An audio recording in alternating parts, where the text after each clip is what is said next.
Just 1 hour before kickoff, it's time for the Coach Shep Talk Show. A conversation between Berwick Bulldogs head coach Frank Sheptalk and the voice of the Dogs, Jim Doyle, on Sports Radio WHLM. Brought to you by First Columbia Bank and Trust, with you every step of the way. Yannick Real Estate, commercial and residential. Access Gymnastics Academy, East 7th Street in Bloomsburg. Hartman and Lally Insurers, Front Street in Berwick. Welch's Towing and Repair, towing, recovery, and lockout service. S.J. Kowalski, Heating and Cooling, the way the earth intended. Ken Pollock Ford Lincoln in Berwick. Make your drive a Ken Pollock Ford or Lincoln. And by your Berwick State Farm agents Lori Powell, Sean Black, and Melissa Price. Hometown agents who understand Berwick's needs. Now, here's Berwick Bulldogs head coach Frank Sheptalk and the voice of the Dogs, Jim Doyle, on Sports Radio WHLM. Well, the 2018 high school football regular season comes to an end with tonight's games. For the Bulldogs, it's their last ever meeting with the Crusaders of Coughlin here at Wilkes-Barre Memorial. The Dogs are 7-2, coming off a 13-10 loss to Dallas last Friday at Crispin Field.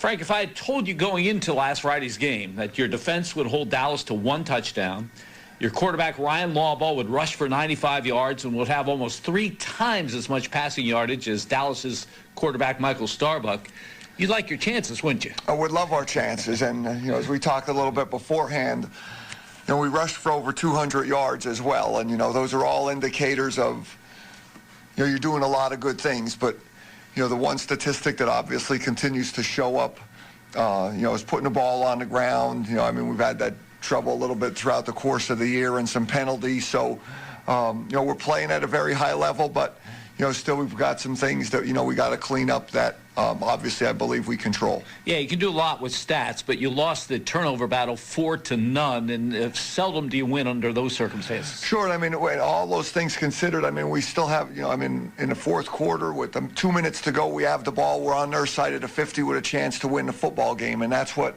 I think that if we can, focus on some of those finer detail things and doing a better job of taking care of the football and, making better decisions from that standpoint, I think that we have a great opportunity to be playing our best football through November. 268 yards in total offense is pretty good against a very good Dallas team, but it needs to translate into more than 10 points, doesn't it? Sure, and, obviously I thought, in the second half when, we gained a little bit of momentum where we had the football for quite a bit. I thought that we really were able to do some time-consuming, keep the ball away from them. And when we're down, the drive that goes from the third quarter into the fourth quarter where we're looking to go up 17-10 at that point, which I really thought was a big factor in the game, giving us momentum with only about 8 minutes to go. We need to finish those types of drives. And then the other thing, Jim, was where, in the punt return game, we lost a lot of field position. We were doing very well on offense, but, I said to the boys on Monday, we lost, I want to say, 58 yards with the ball hitting the ground and rolling, which obviously is significant from the field position standpoint. Well, I thought your quarterback, Ryan Lawball, played a tremendous game. Take away the one interception, and he did a lot of things well. Yeah, and, ran the ball extremely well and really finished his runs well. I thought, on Friday you saw that Ryan hit the hole extremely well. Had great explosiveness at the point of attack, and ran the ball very physically. So, it's really his only second full game, Jim, so I still think you'll see a lot of development from Ryan at that position, and as the offense continues to evolve with him there, so we feel very good from that standpoint. Made some nice throws, 4th and 7, where he converts the pass to Teagan with, some people hanging all over him, and really is, seems like he's hitting his comfort zone. Yeah, at least twice in that game, he was in the grasp, so a sack is ensuing, but instead, the completion for the first down, as you mentioned, also another time an incompletion, which was much better than a sack. No doubt, and I thought, there's a 3rd and 8 play in the fourth quarter where we're continuing to, to push a drive that he hits Will Decker in the flat, and Will, does a nice job of getting us the first down. So that part of, getting the football to the open guy and, with him on the perimeter with, some of the play action stuff over the last 2 weeks continues to improve for us. When I think of a running quarterback, I'm usually thinking of someone very fast and elusive, getting away from people. He tends to run over people. Well, yeah, and obviously, we think he's got all of the dynamic, to be a breakaway guy, but he definitely has a physical component to his style. I think that you see a little bit of that, defensive mentality of taking the fight to the defense and trying to finish runs. And, I definitely think that that's inspirational for the offense, and the football team energizes everyone a great deal when you see someone giving that type of effort. Well, the Berwick defense turned in a strong performance last Friday. Up next, Frank will tell us about that effort. You're listening to the Coach Shep Talk Show on Sports Radio WHLM. Whether it's the heat of the preseason or the heart of the postseason, teams will always get a little boost from playing at home. Speaking of a boost at home, State Farm can boost your savings when you combine your homeowner's insurance with your auto coverage. So score one for the home team. Talk to State Farm agents Lori Powell or Sean Black in Berwick, or Melissa Price in Nescapac about big savings for combining home and car coverage. Give State Farm agents Melissa Price, Sean Black, or Lori Powell a call today. If you have a child that's interested in gymnastics, or if you've been practicing the sport for years, then Access Gymnastics Academy is where you want to be. Their dedicated coaches will teach you everything you need to know to perform your best, from the basics of flexibility, form, and style to advanced techniques that will improve your rhythm and style during a routine. Call Heidi Rebuck at Access Gymnastics Academy at 570-441-5969. That's 570-441-5969. Now enrolling for beginner to advanced classes at 917 East 7th Street in Wilkes-Barre.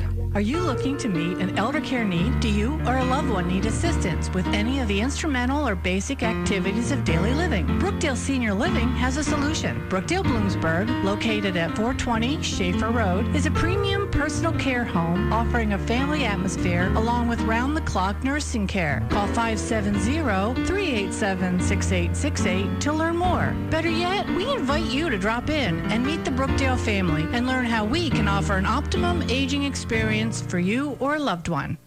You're listening to the Coach Shep Talk Show, a conversation between Berwick Bulldogs head coach Frank Sheptalk and the voice of the Dogs, Jim Doyle, on Sports Radio WHLM. There have been 126 seasons of Coughlin football, but tonight is the last game of the last season for the Crusaders, who next season will be joined by Meyers and G.A.R and known as the Wolfpack. The Bulldogs are at Wilkes-Barre Memorial tonight to provide the opposition for Coughlin's last game. Berwick will try to bounce back from last Friday's 13-10 loss to Dallas. Frank, your defense did a great job of stopping Dallas's dual-threat quarterback, Michael Starbuck. 25 yards in total offense is all that he had. But their tailback, Lenny Kelly, ran for 151 yards. Was that disappointing to you? Well, I think when you look at that, there were two runs that we were disappointed in. The opening run of the game where he breaks, a 50-yard run or so, and then there's a key run, where it's 3rd and 10, and he gets the ball to their sideline where, two of those runs accounted for probably close to 85 of the yards that he had. And obviously he's a very good back, and was able to make good plays on those particular sequences. But I thought that we did some really good things with trying to control him because he's a physical back. He's downhill. One of the things, like as the game wore on, that hurt us a little bit, Jim, is they were able to get the tight end underneath our C-gap player and up and seal off the backer a little bit, which that's where you saw where he was getting some of that 4 and 5 and 6 yards. And Dallas is very much a gap running oriented team. And when you're able to get the tight end up under the C-gap player and seal off that backside, makes it very challenging for a defense to be able to stop the off-tackle run. So, definitely got to work very hard on that as we move forward because, as you go through District 2 and even tonight against Coughlin, you're going to see a lot of eye football and off-tackle running game. You made one strategic move defensively for the Dallas game, and that was moving Mason Lawball from defensive end inside to tackle and J.J. Snyder out to end. Seemed to work pretty well. We were very pleased with how that worked out for us because, we felt like inside was, Mason's been able to, really be a dominant physical player, and we were able to get some more push inside, which helped us a great deal. J.J., brought, some quickness at the end position, and what we really tried to do last week, Jim, is, give 66, the Simpson boy, as many different looks as possible to his side. We had Ben Peck at defensive end occasionally because, we thought we wanted to put our biggest player, our most physical player on him. Then we also did with Ben Peck where we played him more as the 3 technique player and let Mason Labaugh be more of the A-gap player where we have a fast person getting penetration. And then, we've got Ben Peck who's really developed as a defensive lineman tremendously through the year, being a dual threat, at that 3 technique position. Well, let's talk about the implications of that loss to Dallas. As a result, even with a victory tonight, you're probably going to stay at the number 3 seed. That means to reach your ultimate goal, which is to win a District 2 championship, you're going to have to probably win at Dallas and probably win at Valley View. How confident are you, and more importantly, how confident do you think your team is that they can get on the road and beat a team that beat them at home? Well, I think our schedule's very much prepared us for that, Jim. And our team understands that. Our boys are very aware of that, number one, right now we're 4-0 on the road this year. Went on some, very challenging road trips, to Williamsport, to Valley West, to Selinsgrove, at Hazleton, down 14 at the half. So this team's a proven road winner. Hopefully we can continue to play well tonight on the road and close this thing out and, look forward to being an undefeated football team on the road because, to be a championship team, you need to be able to go on the road and play your best ball. We've demonstrated we've been able to do that. Well, tonight the Bulldogs close out the regular season against Coughlin here at Wilkes-Barre Memorial. Later in the show, Frank will tell us about the Crusaders. But up next, the Bulldog Spotlight feature. You're listening to the Coach Sheptock Show on Sports Radio, WHLM.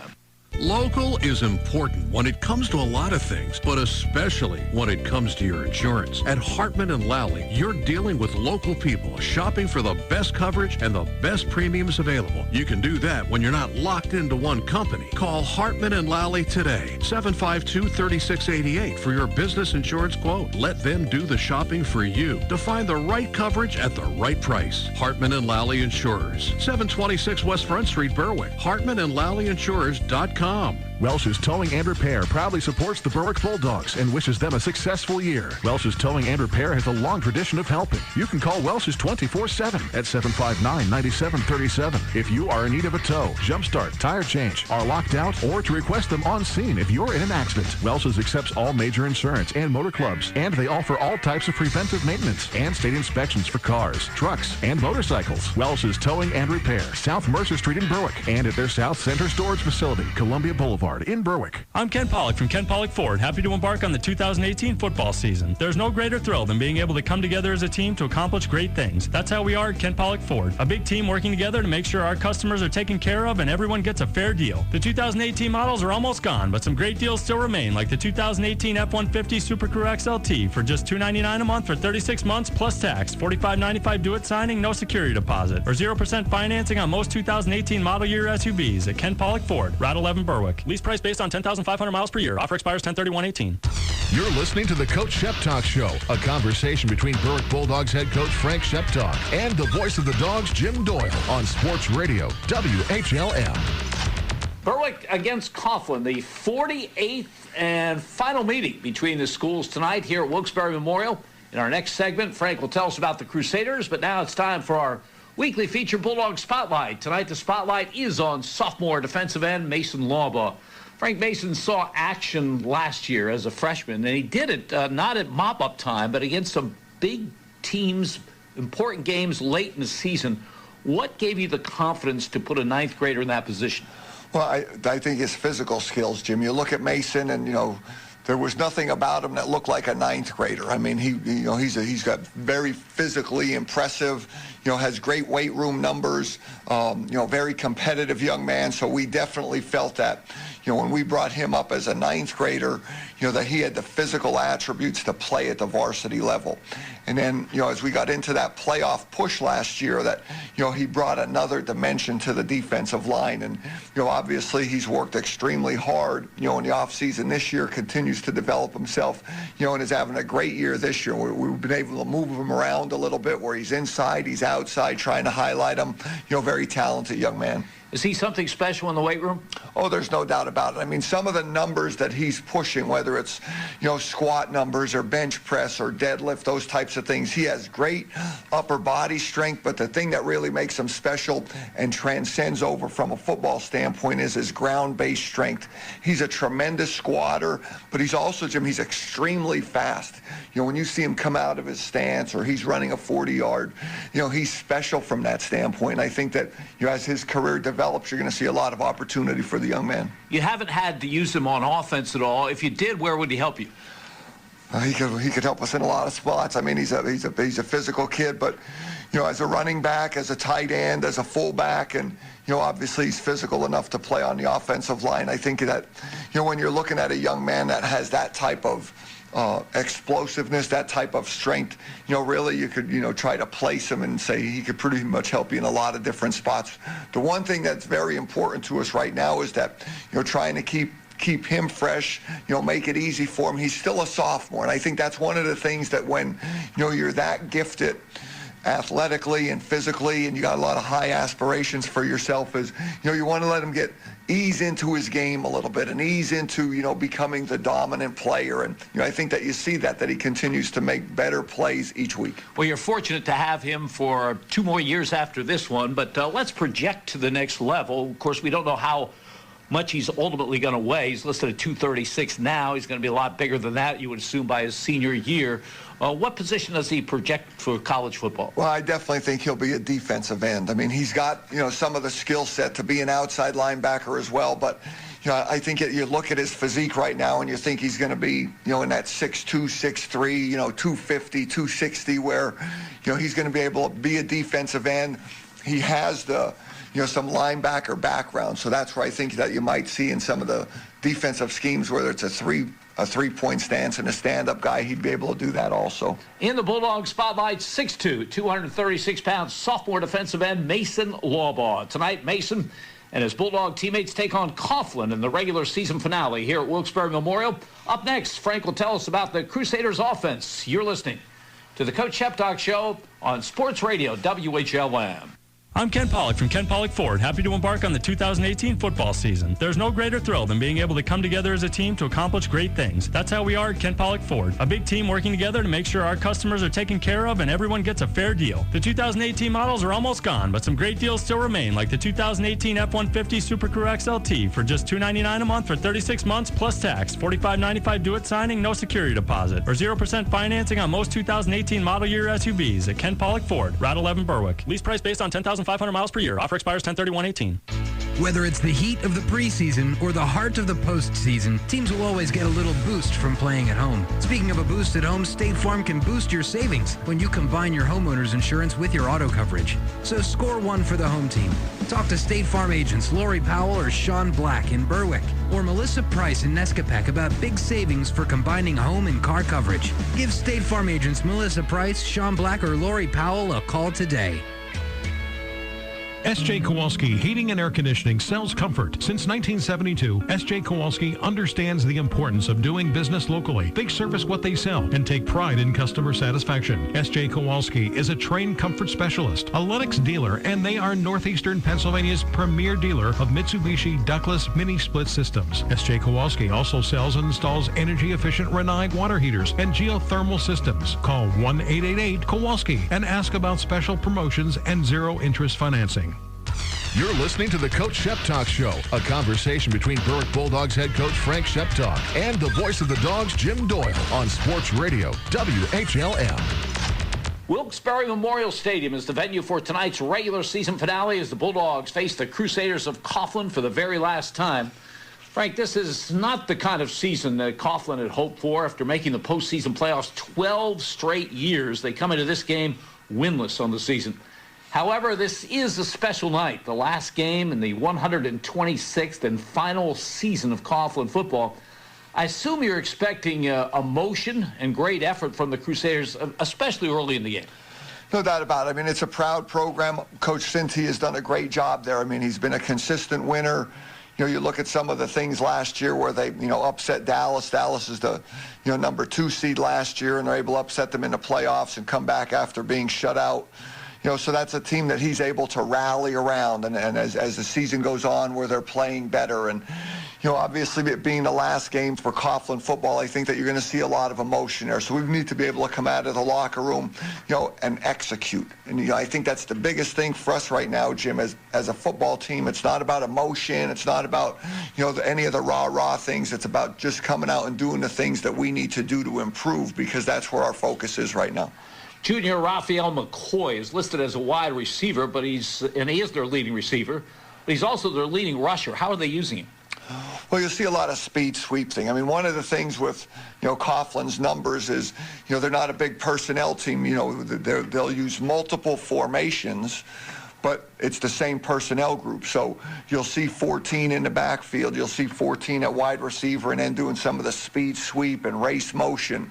They also do a little bit of wing T type stuff where he's in motion and then he doubles back around, where it's like a Sally play or a little reverse type play. So they're very creative in trying to get 14 the ball. Coughlin is, they have a physical component with number 99, Jerome Young, who's always been a physical player the last 3 years. He's been a guard, defensive end. Now he's a fullback for the last 2 years. And they always have speed on the perimeter. Last year, you remember, the one young man, Vincent Todd. They try and use 14 very much as they did with Todd last year. A lot of times they'll use their quarterback as a running back. Garrett Wardle is a returning start at the quarterback. Controls his running a concern? Oh, very much so, because again, with the race motion or the fast motion, when that guys going in full speed across the formation, where they're faking that, and then they're running quarterback ISO, and the isolation play is by far their best running play right now. The motion adds some misdirection to it, and anytime that you have a quarterback, that has the burst that Garrett does, obviously he can make some big impact plays. And for us, we know very much so that we got to control a line of scrimmage and control a run game, because I think that if we're able to control that, the defense will be in good shape. Well, up next, Frank will tell us about the Coughlin defense. You're listening to the Coach Shep Talk Show here on Sports Radio, WHLM. Yannick Real Estate is your full-service real estate agency. Buying, selling, residential, commercial, multifamily, land, and rental management. Call Yannick Real Estate. Owner Mike Yannick, a veteran himself, served his country and has been serving this area for decades. Mike and his staff will guide you through the real estate process. Veterans, be sure to check the VA loan options. Yannick Real Estate, your full-service real estate agency. 1232 West Front Street in Berwick. Call 759-3300. Whether it's the heat of the preseason or the heart of the postseason, teams will always get a little boost from playing at home. Speaking of a boost at home, State Farm can boost your savings when you combine your homeowner's insurance with your auto coverage. So score one for the home team. Talk to State Farm agents Lori Powell or Sean Black in Berwick, or Melissa Price in Nescapec about big savings for combining home and car coverage. Give State Farm agents Melissa Price, Sean Black, or Lori Powell a call today. First Columbia Bank has a recipe for better banking. Does your bank or credit union offer free checking with no strings attached? Do they offer you a free gift when you open a new account? How about a free gift when you refer a friend? Do they buy back your debit cards and unused checks from your old bank? If not, then it's time for a better checking account from First Columbia Bank. Right now, when you open a new checking account or refer a friend, you'll receive a free mini slow cooker when the account opens. First Columbia Bank, with you every step of the way. First Columbia Bank. You're listening to the Coach Shep Talk Show, a conversation between Berwick Bulldogs head coach Frank Sheptalk and the voice of the Dogs, Jim Doyle, on Sports Radio, WHLM. An historic night here at Wilkes-Barre Memorial. The 126th and final season for Coughlin football ends here this evening. Next season, the team named the Wolfpack, made up of players from Coughlin, G.A.R and Meyers, will be on the Berwick schedule. For the Bulldogs tonight, their regular season finale, their final tune-up before the District 2 Quad A playoffs, which begin a week from tonight. Frank, let's talk Coughlin defense. Ciro Cinti told me to look for a 4-3. Is that what they stay in? Yeah, very much. They've been an even front for a long time, Jim. When you look at it, it resembles more of a 4-4 than a true 4-3, because they're playing with two, strong safeties. But one of the things that they do is they'll move the weak safety around. And then one of the other things that's very unique about this defense, Jim, is that they're a team that likes to bring five guys all the time. Whether you're watching Saturday afternoon or, Sundays where they talk about five-man pressures, Coughlin really very much tries to apply that with their 4 down people and then one of the 4 linebackers. A lot of man coverage. So we need to be able to do a good job, downfield with blocking and running our people off on certain run plays. But we got to control a line of scrimmage because they're going to try to crowd the box against us and, get that 5th guy in the mix a little bit to try to get us behind the sticks. Well, a week ago against Dallas, we mentioned this earlier, you put a lot of yardage on the board but scored only 10 points. I guess the theme this week against Coughlin might be to finish. Oh, no doubt about it. And I think that, whether it's, finish and drive and finish and plays, I mean, that's something that, you really try to emphasize to your football team when you're in the weight room the very first day, Jim, of whether it's a repetition or a day or, and this season, where the regular season comes to an end, that we have to, be able to finish strong. But what we're really looking at, Jim, with this Coughlin game, it's really the first step in preparing us for the district playoffs. We want to play extremely well, try to start playing our best football, trying to eliminate those mistakes. So it's very much at the beginning for us as opposed to the end. That's how we're going to approach it. We approached it all week. Our boys responded extremely well in practice this week with, their attitude and wanting to get better. We went back to some little detail things. So hopefully you see that carry over onto the field tonight. Well, during the regular season, obviously you know who the next opponent is for sure, and you can put things in place. The playoffs make it a little unique in that regard.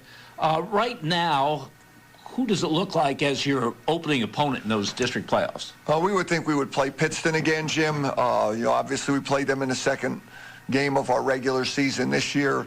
For that not to occur, I think a lot of unusual things would have to occur. But, right now I think it would be Pittston, and I would be shocked if that's not who we're playing. And that, of course, makes the scouting aspect of it a little easier. Sure. I mean, you're familiar a little bit. I think one of the things that is unique about the playoffs is like you're trying to maybe looking forward to playing somebody that you haven't played. The way the bracket sets up, if it all plays out, we'll have 3 rematches, and it'll be an interesting run for us. And I think that's one of the things that, now, as a football coach, as a football player in your program of saying, let's play our best football now. And this is where you're trying to peak as you get into week 10 and rolling it through weeks 14 and 15, trying to play your best football. I really believe we're prepared to do that. Well, Frank, thanks again for your time, and best of luck in this game against Coughlin. Thank you, Jim. Join us again next Friday prior to the District 2 Quad A quarterfinal against Pittston area at Crispin Field for another edition of the Coach Sheptock Show. Stay tuned now for Berwick at Coughlin football coming up next on Sports Radio WHLN. You've been listening to the Coach Sheptock Show on Sports Radio WHLN. Brought to you by First Columbia Bank and Trust, with you every step of the way. Yannick Real Estate, Commercial and Residential. Access Gymnastics Academy, East 7th Street in Bloomsburg. Hartman and Lally Insurers, Front Street in Berwick. Welch's Towing and Repair, Towing, Recovery, and Lockout Service. S.J. Kowalski, Heating and Cooling, the way the earth intended. Ken Pollock Ford Lincoln in Berwick. Make your drive a Ken Pollock Ford or Lincoln. And by your Berwick State Farm agents Lori Powell, Sean Black, and Melissa Price. Hometown agents who understand Berwick's needs.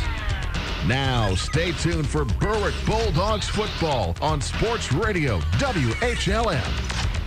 This is Berwick coach Frank Sheptock. You're listening to Bulldogs football on WHLM.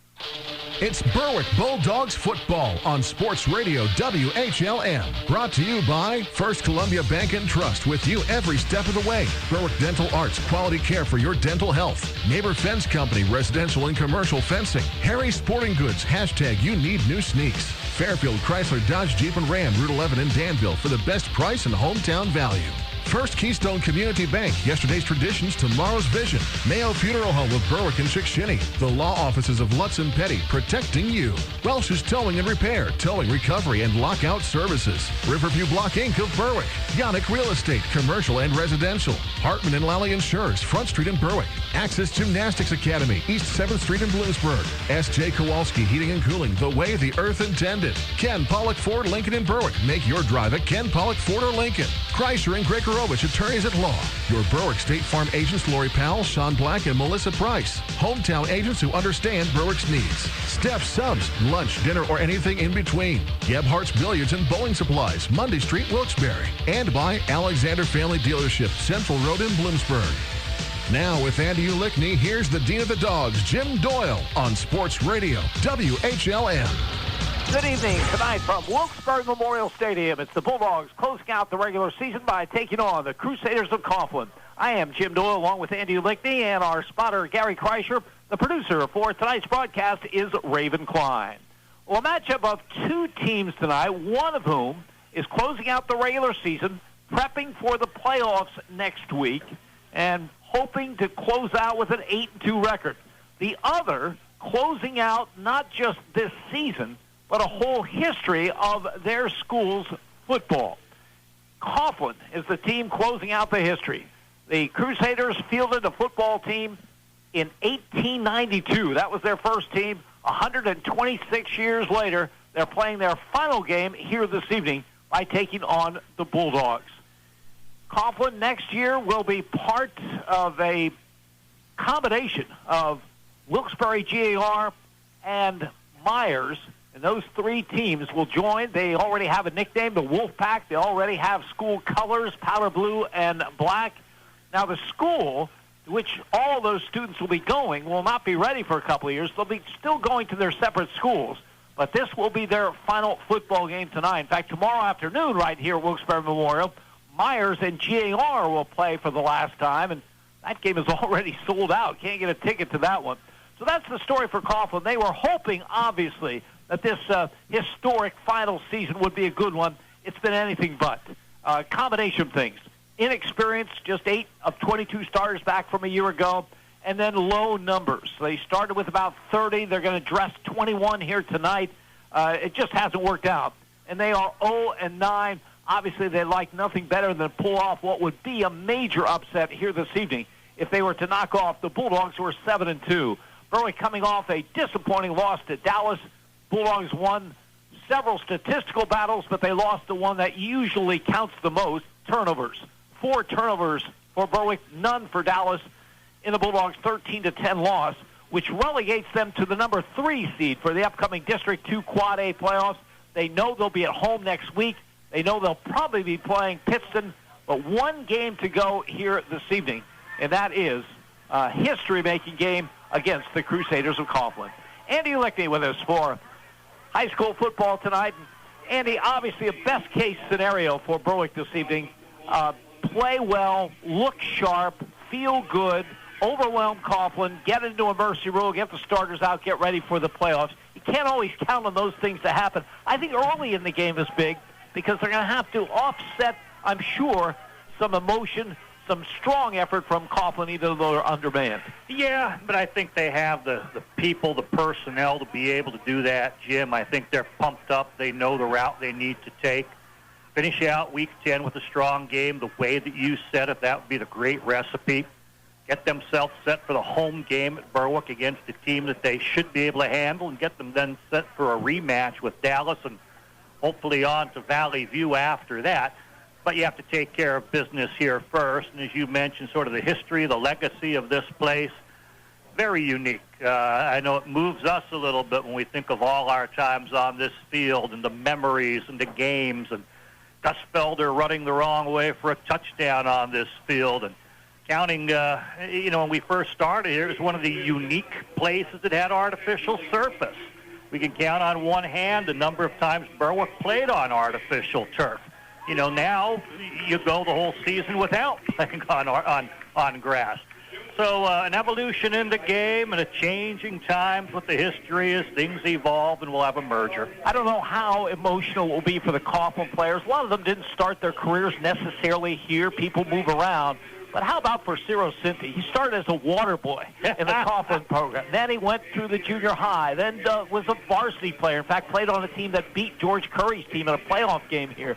And then a long-time assistant coach, now in his 13th season as a head coach. By the way, they made the playoffs in 12, the first 12 before this rather disastrous season. So it's got to be a really emotional night for him. Yeah, it is. His brother Nino on the team. They have nephews on the team. It is. It is. I think the older you are, the more you feel the tradition of it. As you mentioned, younger players, it's not quite the same. I'm sure there's some impact, and they recognize what's going to happen. But I'd even look forward to a merger and the novelty in a different school and different colors, especially after a troublesome season like this one. And to be by later with the keys to tonight's game, when we return, we'll hear from Ciro Cinti, the head coach of the Crusaders of Coughlin. You're listening to Bulldogs Football and Sports Radio, WHLM. Whether it's the heat of the preseason or the heart of the postseason, teams will always get a little boost from playing at home. Speaking of a boost at home, State Farm can boost your savings when you combine your homeowner's insurance with your auto coverage. So score one for the home team. Talk to State Farm agents Lori Powell or Sean Black in Berwick, or Melissa Price in Nescapec about big savings for combining home and car coverage. Give State Farm agents Melissa Price, Sean Black, or Lori Powell a call today. Harry's Sporting Goods, a staple in downtown Berwick, in business for over 125 years. Harry's Sporting Goods carries a wide variety of sneakers and cleats, now featuring Brooks running shoes. Harry specializes in sneakers and seasonal sporting goods, but also carries work boots and name brands including Nike and Under Armour. Harry's Sporting Goods, keeping the tradition alive while keeping up in the new era. Visit them on Facebook or on West Front Street in Berwick. Harry's Sporting Goods, hashtag you need new sneaks. Proud to support area sports teams. Kreischer and Gregorovich is a law practice in Bloomsburg. It has represented families and businesses for more than 40 years. Kreischer takes pride in being awarded a distinguished rating for legal expertise and ethical standards. Their fees are reasonable, and their commitment to clients is personal, sincere, and effective. Whether it's a matter involving real estate, divorce, custody, adoption, criminal defense, personal injury, or bankruptcy, you can depend on Kreischer and Gregorovich. Call today for an appointment with one of their 4 attorneys at 784-5211. Are you looking to meet an elder care need? Do you or a loved one need assistance with any of the instrumental or basic activities of daily living? Brookdale Senior Living has a solution. Brookdale Bloomsburg, located at 420 Schaefer Road, is a premium personal care home offering a family atmosphere along with round-the-clock nursing care. Call 570-387-6868 to learn more. Better yet, we invite you to drop in and meet the Brookdale family and learn how we can offer an optimum aging experience for you or a loved one. This is Berwick coach Frank Sheptalk. You're listening to Bulldogs football on WHLM. Berwick Bulldog football. WHLM Bloomsburg, WBWX Berwick, HLM. Cool, crisp evening here at Wilkes-Barre Memorial Stadium for high school football. The regular season finale for the Bulldogs taking on the Crusaders of Coughlin. Rain is on the way. Supposedly, hopefully, will hold off for all concerned. Nice crowd gathering, as you might expect, for this final game ever for the Crusaders of Coughlin. You're listening to the pregame show now, brought to you by the law offices of Lutz and Petty and by your local State Farm agents, Lori Powell, Melissa Price, and Sean Black. Well, one of the major reasons for Coughlin's winless season to date is the Crusaders' low roster numbers. They just have 21 players dressed for tonight's game. Head coach Ciro Cinti on that very difficult situation. Extremely difficult. Just going through practice, simulating what the opponent's going to do to us, try setting that up. It's been a very trying year. I mean, the kids that have been playing here have been doing a great job. Keeping the emotion up, keeping the daily grind up. But it's been tough. I'll be honest with you, Jim. It's been very difficult. Numbers are dwindling. You get one guy hurt or 2 guys hurt. I mean, now you're really shuffling. So. We've been just trying to keep the boat afloat, I guess you could say. But the kids that are there have been working hard. They have a lot of pride. And we work them hard. We always do. And, they come every day to practice with their hard hat on. And we just try to make the best of it. What impresses you the most about Berwick? Overall, they have a lot of skill all over the place. And what Coach Sheptalk is doing, I mean, they can even, go 2 tight ends and try to pound it down your throat or spread it out, and so it gives a lot of headaches doing it that way. Trying to just basically game plan for them because they can go either spread or tackle 2 tight ends and pound it down your throat. So that's a nice thing about it. They go in and out, whatever they like to do. So again, with all those skill players, it gives you a lot of opportunities, I should say, on their end, and it gives us headaches.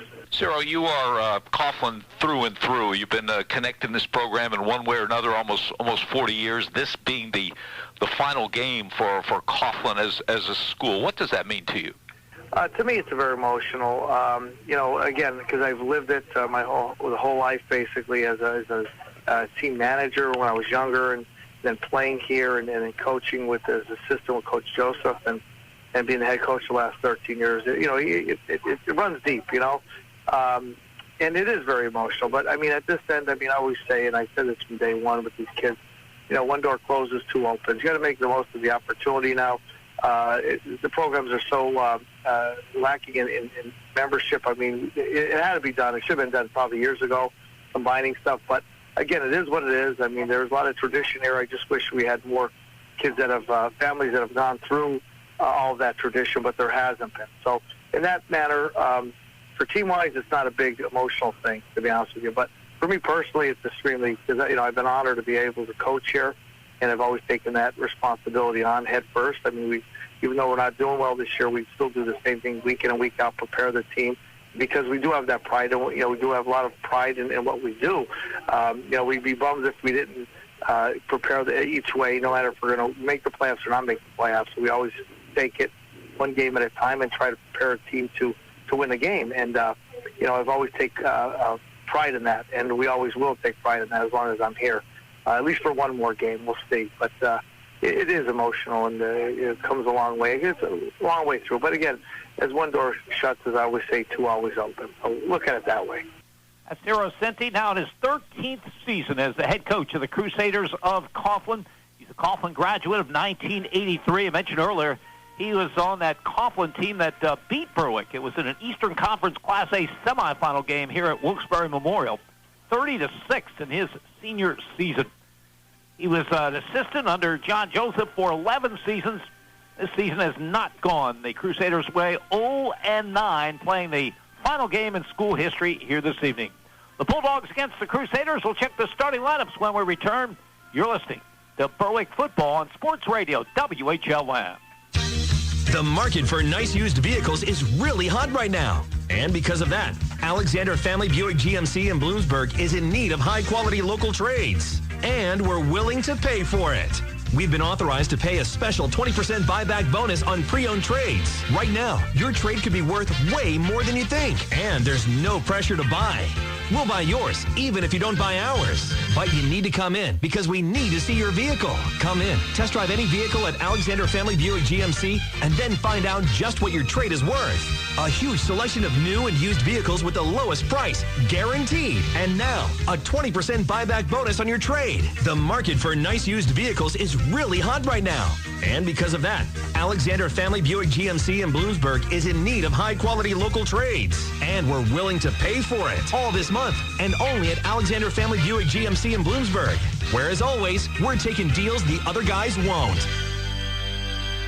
Whether it's the heat of the preseason or the heart of the postseason, teams will always get a little boost from playing at home. Speaking of a boost at home, State Farm can boost your savings when you combine your homeowner's insurance with your auto coverage. So score one for the home team. Talk to State Farm agents Lori Powell or Sean Black in Berwick, or Melissa Price in Nescapec about big savings for combining home and car coverage. Give State Farm agents Melissa Price, Sean Black, or Lori Powell a call today.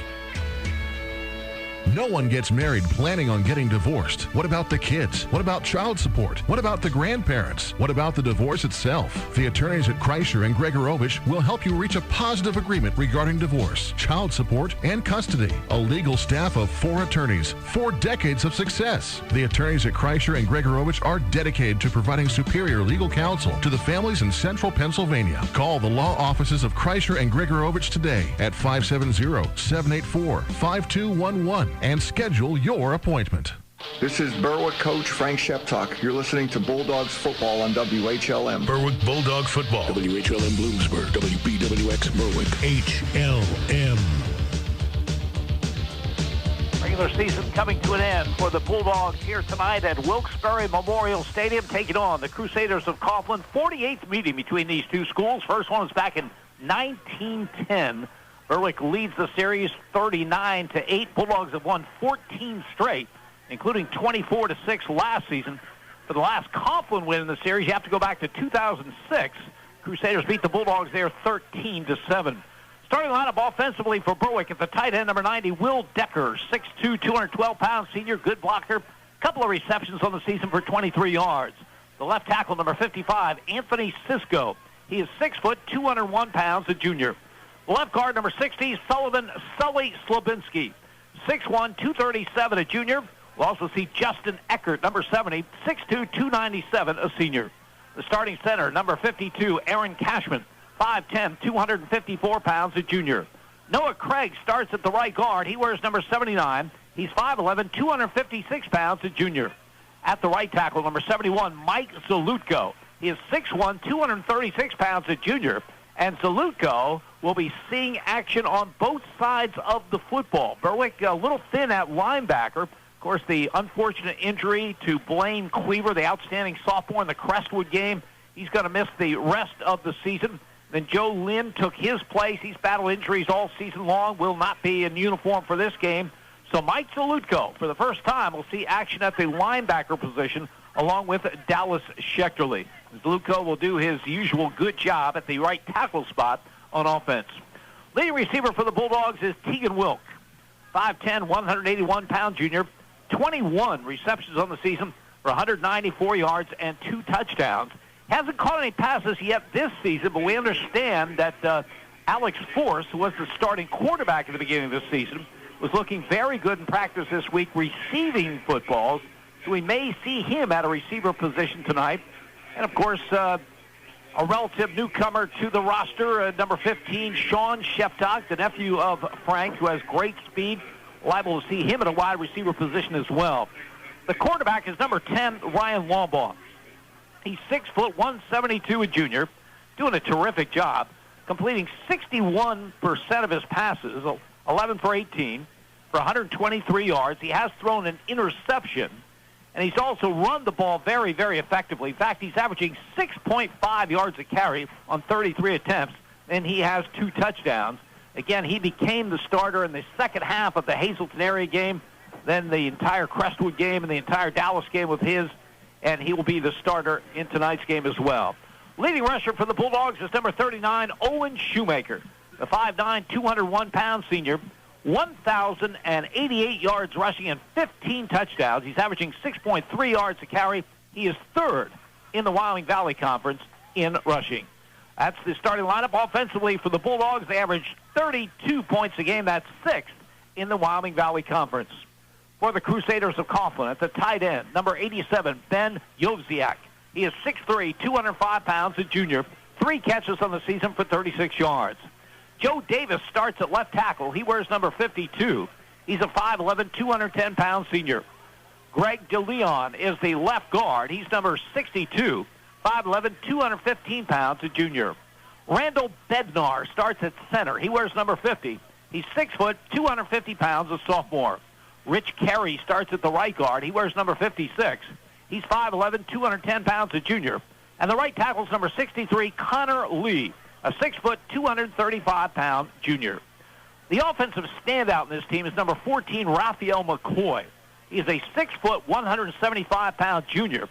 We list him as a wide receiver, and he's that, but he's also, in addition to being their leading receiver, their leading rusher as well. Receiving, McCoy averaging over 17 yards of reception, 23 catches, 394 yards, and 2 touchdowns. Rushing, 67 carries for 413 yards and 5 touchdowns. So he's averaging over 6 yards a carry. Raphael McCoy, the juniors, had a terrific season for the Crusaders. Garrett Wardell is the starting quarterback. He is 6'1", 185 pounds, a junior, completing 44% of his passes for 484 yards, 3 touchdowns, 5 interceptions. At the tailback spot, number 5, Xavion Proctor, a 5'9", 180-pound senior, caught 7 passes for 53 yards, 33 rushing attempts for 63 yards. Now, the fullback is supposed to be number 99, Jervon Young. He's 6 foot, 270 pounds, a senior, with 113 yards rushing and 2 touchdowns. He's been a starter since his freshman year. Used to be on that offensive line, now listed as a fullback. I say expected to be because we were watching him in warm-ups, and he didn't take place in a lot of those warm-ups. He was limping noticeably, and that would be a terrific loss for Coughlin, already terribly shorthanded with 21 players in uniform. To lose Jervon Young for any amount of time, he is a two-way player. Defensively, he's supposed to start at a defensive end position. So those are the starters for the Crusaders under Ciro Cinti. In his 13th season as head coach, they come in with a record of no wins and 9 losses. They've struggled to score points, just 10.4 points per game on the season. Crusaders and Bulldogs for the final time. Keys to tonight's game, Andy Lickney. Well, Jim, you end up with keys in a game like this against a winless team where I think you have to focus on the season and on through this game into the postseason. And you start looking at where can we as a team improve. And I think, you got to play a clean game. I mean, a sharp game. Get everything right, no mistakes. And Berwick's been hurt by that. There's been little things that have led to losses against the better teams, and you need to, get the focus. Maintain that focus. Play with a certain discipline. They've been able to cut their penalties down, but not totally out of range. They need to, watch their timing, anticipate the snap count, work things well. They need to execute the plays to perfection the way they do in practice. Some decision-making needs to be improved. They've struggled with fielding punts. It was a strength of the team. They're very dangerous return men, but they're letting balls bounce. They need to make a decision. Who's taking that? Should it be caught in the air? If it does bounce, should it be fielded? Decision-making was a big part of the game, and you have to make the right decisions in those areas. Sometime when should you take that last hard hit? Is the guy going out of bounds? Is there going to be a 15-yard penalty? Are you leading with your head? Is it a little too late? A big penalty either way can turn a big game as you're aiming for championships. When do you fight for that last yard? Is fighting for that last yard going to make you prone to the turnover? Sometime take what you got and, let yourself be sure of ball security, then go from there. So these is what I'm seeing as the keys for Berwick as they finish up the regular season and hit on to the playoff stretch. They have to make every play count. Games turn on a number of key plays. Sometimes it's 5 or 6 plays, and that's where the game turned. Sometime against a better competition, it's just 1 or 2 key plays. And if you've messed up on those 1 or 2 plays, you end up as the loser. So make every play count. Use that good decision-making. Use the focus. Use the execution. Make sure it matters. You kind of have to get into that proper mindset, into a winning mindset, but not overblown to where you're out of control. And it's hard to do. I think Berwick in its running game, they need to work on exploding off the ball. They've done that well all year. The offensive line hasn't been praised enough. The young inexperience on the left side has become a very experienced group by this point in the season, and they're looking really good. And the experience on the right is getting only better with each game. The timing in the backfield has to be perfected. It needs to mesh perfectly. We've seen the change at quarterback, and sometimes it takes a little bit to get all of that timing down, to get everyone used to the new cadence, to the mesh with the option reads with their working. And with every game, you want to improve and get even better. It's looked good, but it can be better yet. You keep working on downfield blocking. You have guys who break tackles. They like to see people downfield creating interference for them so they can take the 10-yard or 20-yard chunk play all the way into the end zone. Don't stop till that whistle's blown. Maintain all of that enthusiasm. It's a platoon group. They should be fresh, and they should be able to go hard on every play. In the passing game, I think it's an area that needs work. Ryan Lawbaugh hasn't gotten the opportunity to throw very much, and I'd be surprised if they don't open it up a little in this game just to work it. They have to get Lawbaugh into a comfort zone. He has great weapons in guys like Tegan Wilk and Alex Sharkovsky, Jake Marr, Justin Robbins, experienced pass catchers. But they also have a couple of newcomers in there that they want to get their feet wet as well. Alex Forrest, Sean Sheptock, and the defense, they need to stay sharp. They're going to have a newcomer there. Mike Zalutko is going to be in for the injured Joe Lynn. I think they want to get him into game shape in this game and then the home game and the playoffs to make sure that he's very comfortable. He's looked great in practice. They like what they've seen, but you want to work him into the unit. And that's what I'm thinking, Jim. How about Coughlin? You forgot them. Yeah, I left them out. I think Coughlin's going to be concerned with a lot of things.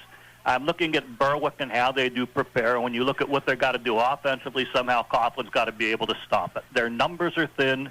There's a lot of two-way players. I just don't see them matching up, Jim. I just don't see it happening if Berwick plays its game. When you flip it around, it's not much better. They've had so many people carrying the ball, different people passing the ball.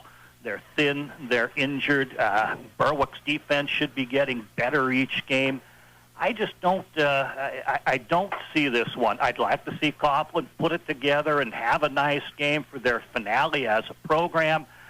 And Berwick, though, should be peaking and should be doing things right. And if they do, I don't think there's many keys that Coughlin can do to, really up their chances that much. I think it's a little bit of a mismatch. The Crusaders against the Bulldogs. We'll be back with the kickoff. You're listening to Bulldogs football on Sports Radio WHLM. Fall is here, and so are the savings. At Fairfield Chrysler Dodge Jeep Ram, there are no tricks, just plenty of treats. We have the best prices, and our service is second to none. That's why we've won the prestigious Customer First Award 2 years in a row. Plus, for each vehicle sold in October, we're donating $25 to UPMC Susquehanna's Catherine Kander Lundy Breast Health Center. During Ram Power Days, you can get over $13,000 in total values on select new 2018 Ram 1500s, and no one has a better selection. We are your Ram headquarters with hundreds available. It's also Jeep Adventure Days, so you can save thousands on that new Jeep you've been thinking about. Lease a 2019 Cherokee Latitude for only $189. Browse our entire inventory online with over 300 new vehicles available. Fairfield Chrysler Dodge Jeep Ram. 2 locations, Route 405 in Muncie or Route 11 in Danville. Fairfield, for fair deals. Leases for 36 months, $34.99 to its signing, 0 security deposit. Offer ends October 31st. See dealer for complete details.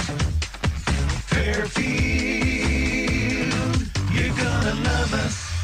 Whether it's the heat of the preseason or the heart of the postseason, teams will always get a little boost from playing at home. Speaking of a boost at home, State Farm can boost your savings when you combine your homeowner's insurance with your auto coverage. So score one for the home team.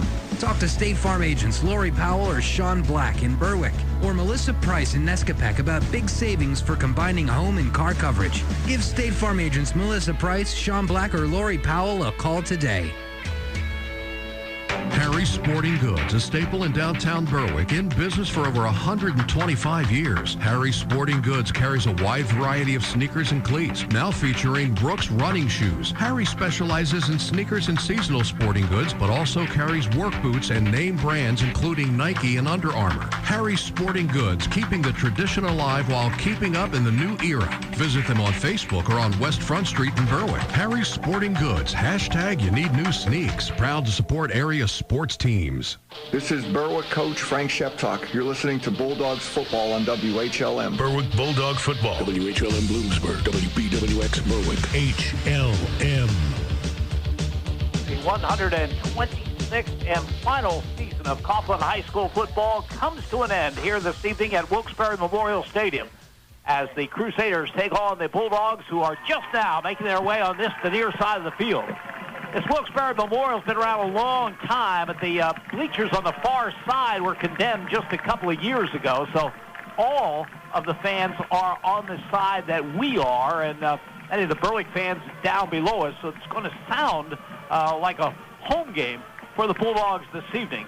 There are very, very many former Coughlin players who are here for this game, and they are on the far side of the field. They're going to form a tunnel for the Crusaders to come out. You know, we've talked about the history of Wilkes-Barre Memorial and Coughlin football. When I think of Coughlin Berwick games, and there have been a great deal, I can't help, as I see that gauntlet getting ready to welcome the team on, I can't help thinking about one of the most emotional nights in the history of Crispin Field, and that's when Coughlin was on hand for the final regular season home game of the late coach George Curry, when hundreds of his ex-players with just a couple of days' notice came from all over the country to form that gauntlet. For those of us who were there, you'll never forget that night. As the Crusaders about to make their way on the far side of the field, they wear their red jerseys tonight.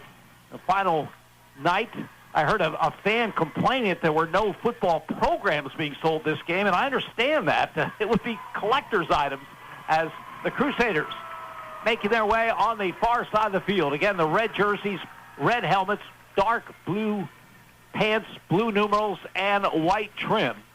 Again, it's not the kind of season that they had envisioned for their final season, But it is what it is. And 21 players in uniform for them tonight.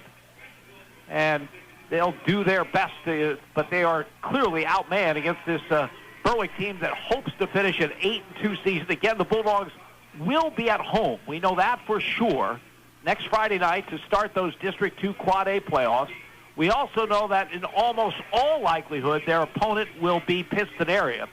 A little tough to say this is going to happen or that's going to happen with the new rating system. Pittston area is probably the underdog tonight. Not probably, they certainly are, as they're playing on a Wyoming area team that's had a terrific season.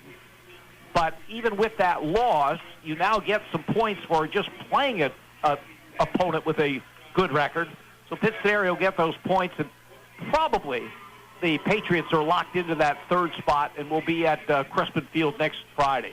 Captain's out in the middle of the field, Jim, and Joe Lynn among them in his civvies wearing his Berwick jersey, but he won't dress for the game. We mentioned Mike Solutko has been playing offense in the line at tackle for his team. He'll be going at linebacker in Joe Lynn's spot. I assume Garrett Wardle for Coughlin will try out for the football team and be one of the Wolfpack next year, but wouldn't it be something for him to tell his grandchildren, if he becomes the starting quarterback next year, I was the last quarterback at Coughlin High School. I was the first quarterback for the Wolfpack. Yeah, that would be something. There is the uniqueness here where Berwick is on the press box sideline, the only side with stands. On the far side, the Crusaders have no one behind them. Yes, we just went through that. Yeah, and it's sort of ironic, though. I think it's part of the tradition. They always were there. There were huge stands behind them before they were condemned, and they just probably never made the move. That's where they felt comfortable, and it's just kind of an odd difference. The officiating crew for this game, the referee is Patrick Wills. Ed Lukovich is the umpire. Luke Bedrowski is the linesman. Jack Jones is the line judge. Marino Valentino is the field judge. The side judge is Greg Zumchak. We're just about set for this, the final game in Coughlin High School history. And again, I agree with all those pregame points that Andy meant. Berwick wants to look sharp, eliminate mistakes, get ready for those playoffs. I can't speak for the players, but I know I can speak because I've spoken to head coach Frank Sheptock. He thinks he has a team capable of going on the road and beating Dallas in what would be a semifinal game, or beating Valley View in what would be a final game. The Bulldogs just hoping to get that opportunity. It's not out of the question. The Dallas game was very, very close, and I think Berwick's mistakes took them out of it.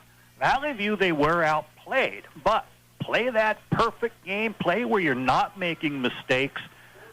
They've changed some things around since that point. I think they're a better team now, and I think you can compete at Valley View for a championship. You just got to take it one game at a time. Coughlin will be moving left to a right. Jared Groshik's kick gets this one underway. Raphael McCoy up the middle, the 8-yard line to the 10, to the 15, to the 20, to the sideline, and he's dealt out of bounds over the 25 at about the 27-yard line. That's where Coughlin will put it in play against a Berwick defense that lines up with Mason Lawball and Eric Montez at the ends, Ben Peck and J.J. Snyder at the tackles. The linebackers, Dallas Schechterly and Mike Salutko. Outside will be Jake Seeley and Antonio Barada. The corners, Naquan Smith and Peyton Williams. The safety is Tegan Wilk. Alejandro Lopez, good hit, taking the man out of bounds. 1st and 10 for Coughlin, and our first flag of the game. Our umpire threw it, saw some quick movement. Center might have moved the ball, or one of the guards broke his stance. So very quickly, Ed Lukovich throws that flag, and it'll be a 1st and 15. Coughlin back at their 23-yard line as they move from our left to a right. We talked about Jervon Young, and he is not in that offensive unit. We'll see if he gets to play on defense. He is apparently injured as the ball goes off the left side to Antoine Gray Dates, and he'll pick up a couple on the play. Eric Montez would not be blocked down, strung it out wide. Tegan Wilk, like a missile, coming up, putting his shoulder in, and also Antonio Barada coming in. So they might give him half a yard, but that would be generous. Antoine Gray Dates, the 5'8", 165-pound junior. Second down and 14, Coughlin from their own 24-yard line. Then receiver wide to the right, that's Nino Cinti. And Wardle now will operate out of the gun. Man in motion. Wardle hands off the other way, and very little yardage to be gained. And Peck throwing him down as he got his penetration. You probably mentioned it, Jim, but he's joined on the inside again by Mason Lawbaugh. They like what he can do at defensive tackle. He can use his strength, help power that inside. It helps, the loss of the linebacker Blaine Cleaver to injury and Joe Lynn. So his strength gives them another feature, and J.J. Snyder on the outside, you don't lose much with him when it comes to his quickness and sacking ability. Third down and 15 for Coughlin. Back at their 23-yard line. Man in motion, right to left, Wardle, back to throw. Here comes the usual big pass rush by Berwick, and a sack back at the 15-yard line. Mason Lawbaugh in on the play. J.J. Snyder there as well. Berwick can really get after the passer. That's the 24th sack by the Bulldogs on the season. They just know where to go. They come in, they beat the linemen, they surround you. You try going right, you try going left, you try coming up the middle. Now it ends up in about a 7-yard loss. Nino Cinti does the long snapping. Chad Reagan back at the 3-yard line for Coughlin, and flags and whistles just as that snap got off. Again, Andy mentioned that the Bulldogs have had some real issues with returning punts. So we'll see how they do in this first one. It is a 5-yard walk-off against Berwick. Brings it out to the 23-yard line. 4th and 15. As Blake Maurer and Tegan Wilk anticipating the punt by Reagan. It's a high snap. He goes back and gets it. And gets a low line drive kick away. No chance at a return. And the ball will roll dead at the Berwick 49-yard line. Berwick historically has worked the punt returns, Jim, but we've mentioned some of the struggles in catching punts and trying to pick up bounced punts. So here they were lined up with 9 men coming hard at the punter. They also probably noticed in scouting and film work that it's a very slow and high snap. So, they kind of worked in trying to get some room in there. Jervon Young is in there in a defensive end position. Xavier Carter at the other end. Connor Lee and Greg DeLeon round out the front 4 for the Crusaders. Rich Carey, Amir Jones, Davian Proctor as the linebackers. Raphael McCoy, Antoine Gray Dates, Nino Cinti, the secondary. Berwick from midfield. As Lawbaugh gives it off the right side to Shoemaker. He's got room down the far sideline, 30, 25, 20, 15, 10, 5. Owen Shoemaker is in for a touchdown. 50 yards on Berwick's first play from scrimmage. Just exploded off right tackle and took it to the sideline rather immediately. He has that surprising speed. You think of him as that power back because of the physicalness that he has. But he also has the speed. He eventually outran the angles. A number of people tried lunging at him, couldn't get to him. Berwick explodes on the first play, and they come away with the score. Owen Shoemaker's 16th rushing touchdown of the season. And now the extra point attempt coming from Jared Groshek. Snap, placement, kick is blocked. The kick is blocked. Timeout on the field, 9:22 remaining first quarter. Berwick 6, Coughlin nothing. You're listening to Bulldogs Football on Sports Radio WHLM. Local is important when it comes to a lot of things, but especially when it comes to your insurance. At Hartman & Lally, you're dealing with local people shopping for the best coverage and the best premiums available. You can do that when you're not locked into one company. Call Hartman & Lally today, 752-3688 for your business insurance quote. Let them do the shopping for you to find the right coverage at the right price. Hartman & Lally Insurers, 726 West Front Street, Berwick. HartmanandLallyInsurers.com. This is Berwick coach Frank Sheptock. You're listening to Bulldogs football on WHLM. Berwick Bulldog football. WHLM Bloomsburg, WBWX Berwick. HLM. One play, one touchdown for Berwick. Owen Shoemaker from 50 yards away. 6 6-0 Berwick after the extra point attempt by Jarrett Groshek was blocked. Groshek will now kick it off. 9:22 to go, opening quarter. High and deep and back to the 1-yard line is Raphael McCoy. To the 10, to the 15, to the 20, and hit and dropped at the 20-yard line.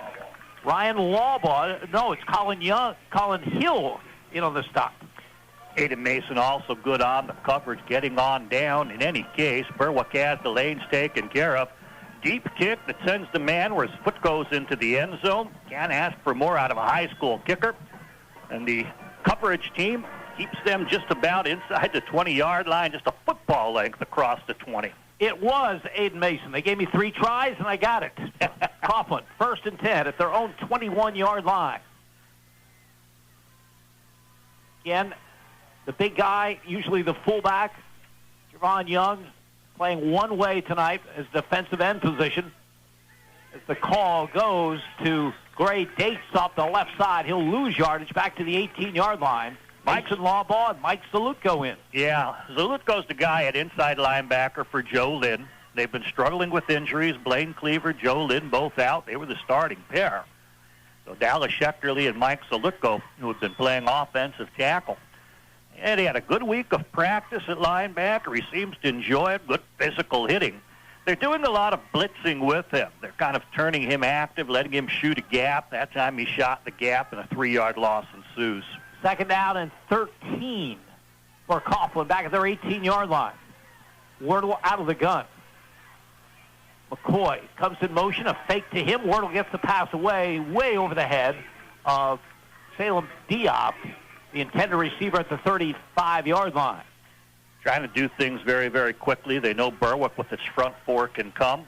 Plus, committing Zalutko on the blitz. He took his way through the A-gap again that time and would have had a shot at the quarterback if he didn't get rid of it as quickly as he did. It'll be a 3rd and long coming up here. There aren't a lot of good 3rd and 13 calls against a Berwick defense that really, really gets after the quarterback. Maybe a screen or a draw, something of that nature. Garrett Wardell throwing at 44% this year for only 484 yards, so he has struggled. 5 interceptions. Thad Hollis, who was the starter there, had 8 interceptions. Wordle has the snap. He's back to throw. He's looking long, but his receiver is not looking for the ball, and the ball sails over his head. Jake Steele coming hard on the quarterback. Put a lick on Wardle as he got that pass away. So 4th down. And the punt team on for the Crusaders. The potential receiver was covered very well by Peyton Williams, who stayed with him very nicely. As you mentioned, the receiver's not even looking, but it's well over his head into his inside. Chad Reagan back at the 3-yard line. Nino Cinti's snap is a good one. And the kick is away. Nice kick. Goes over the head of Blake Maurer, and he will let it roll. Takes a great roll where Coughlin is concerned. And will go all the way to the Berwick 25-yard line. So that's where the Bulldogs will put it in play with 8:05 to go in the first quarter. And Berwick leading 6-0. Blake Maurer had the thought when it went over his head. He knew he wasn't going to catch it Willie Mays style, but he thought about taking it on the big hop.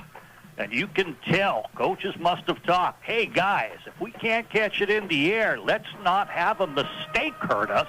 Our offense is good enough. We can lose some yardage on the bounce. We'd like to catch it in the air if we can, but let's not make the risky plays. You can see the thought process as he let that one go. Tempted to pick it up on the bounce, but smart to let it go.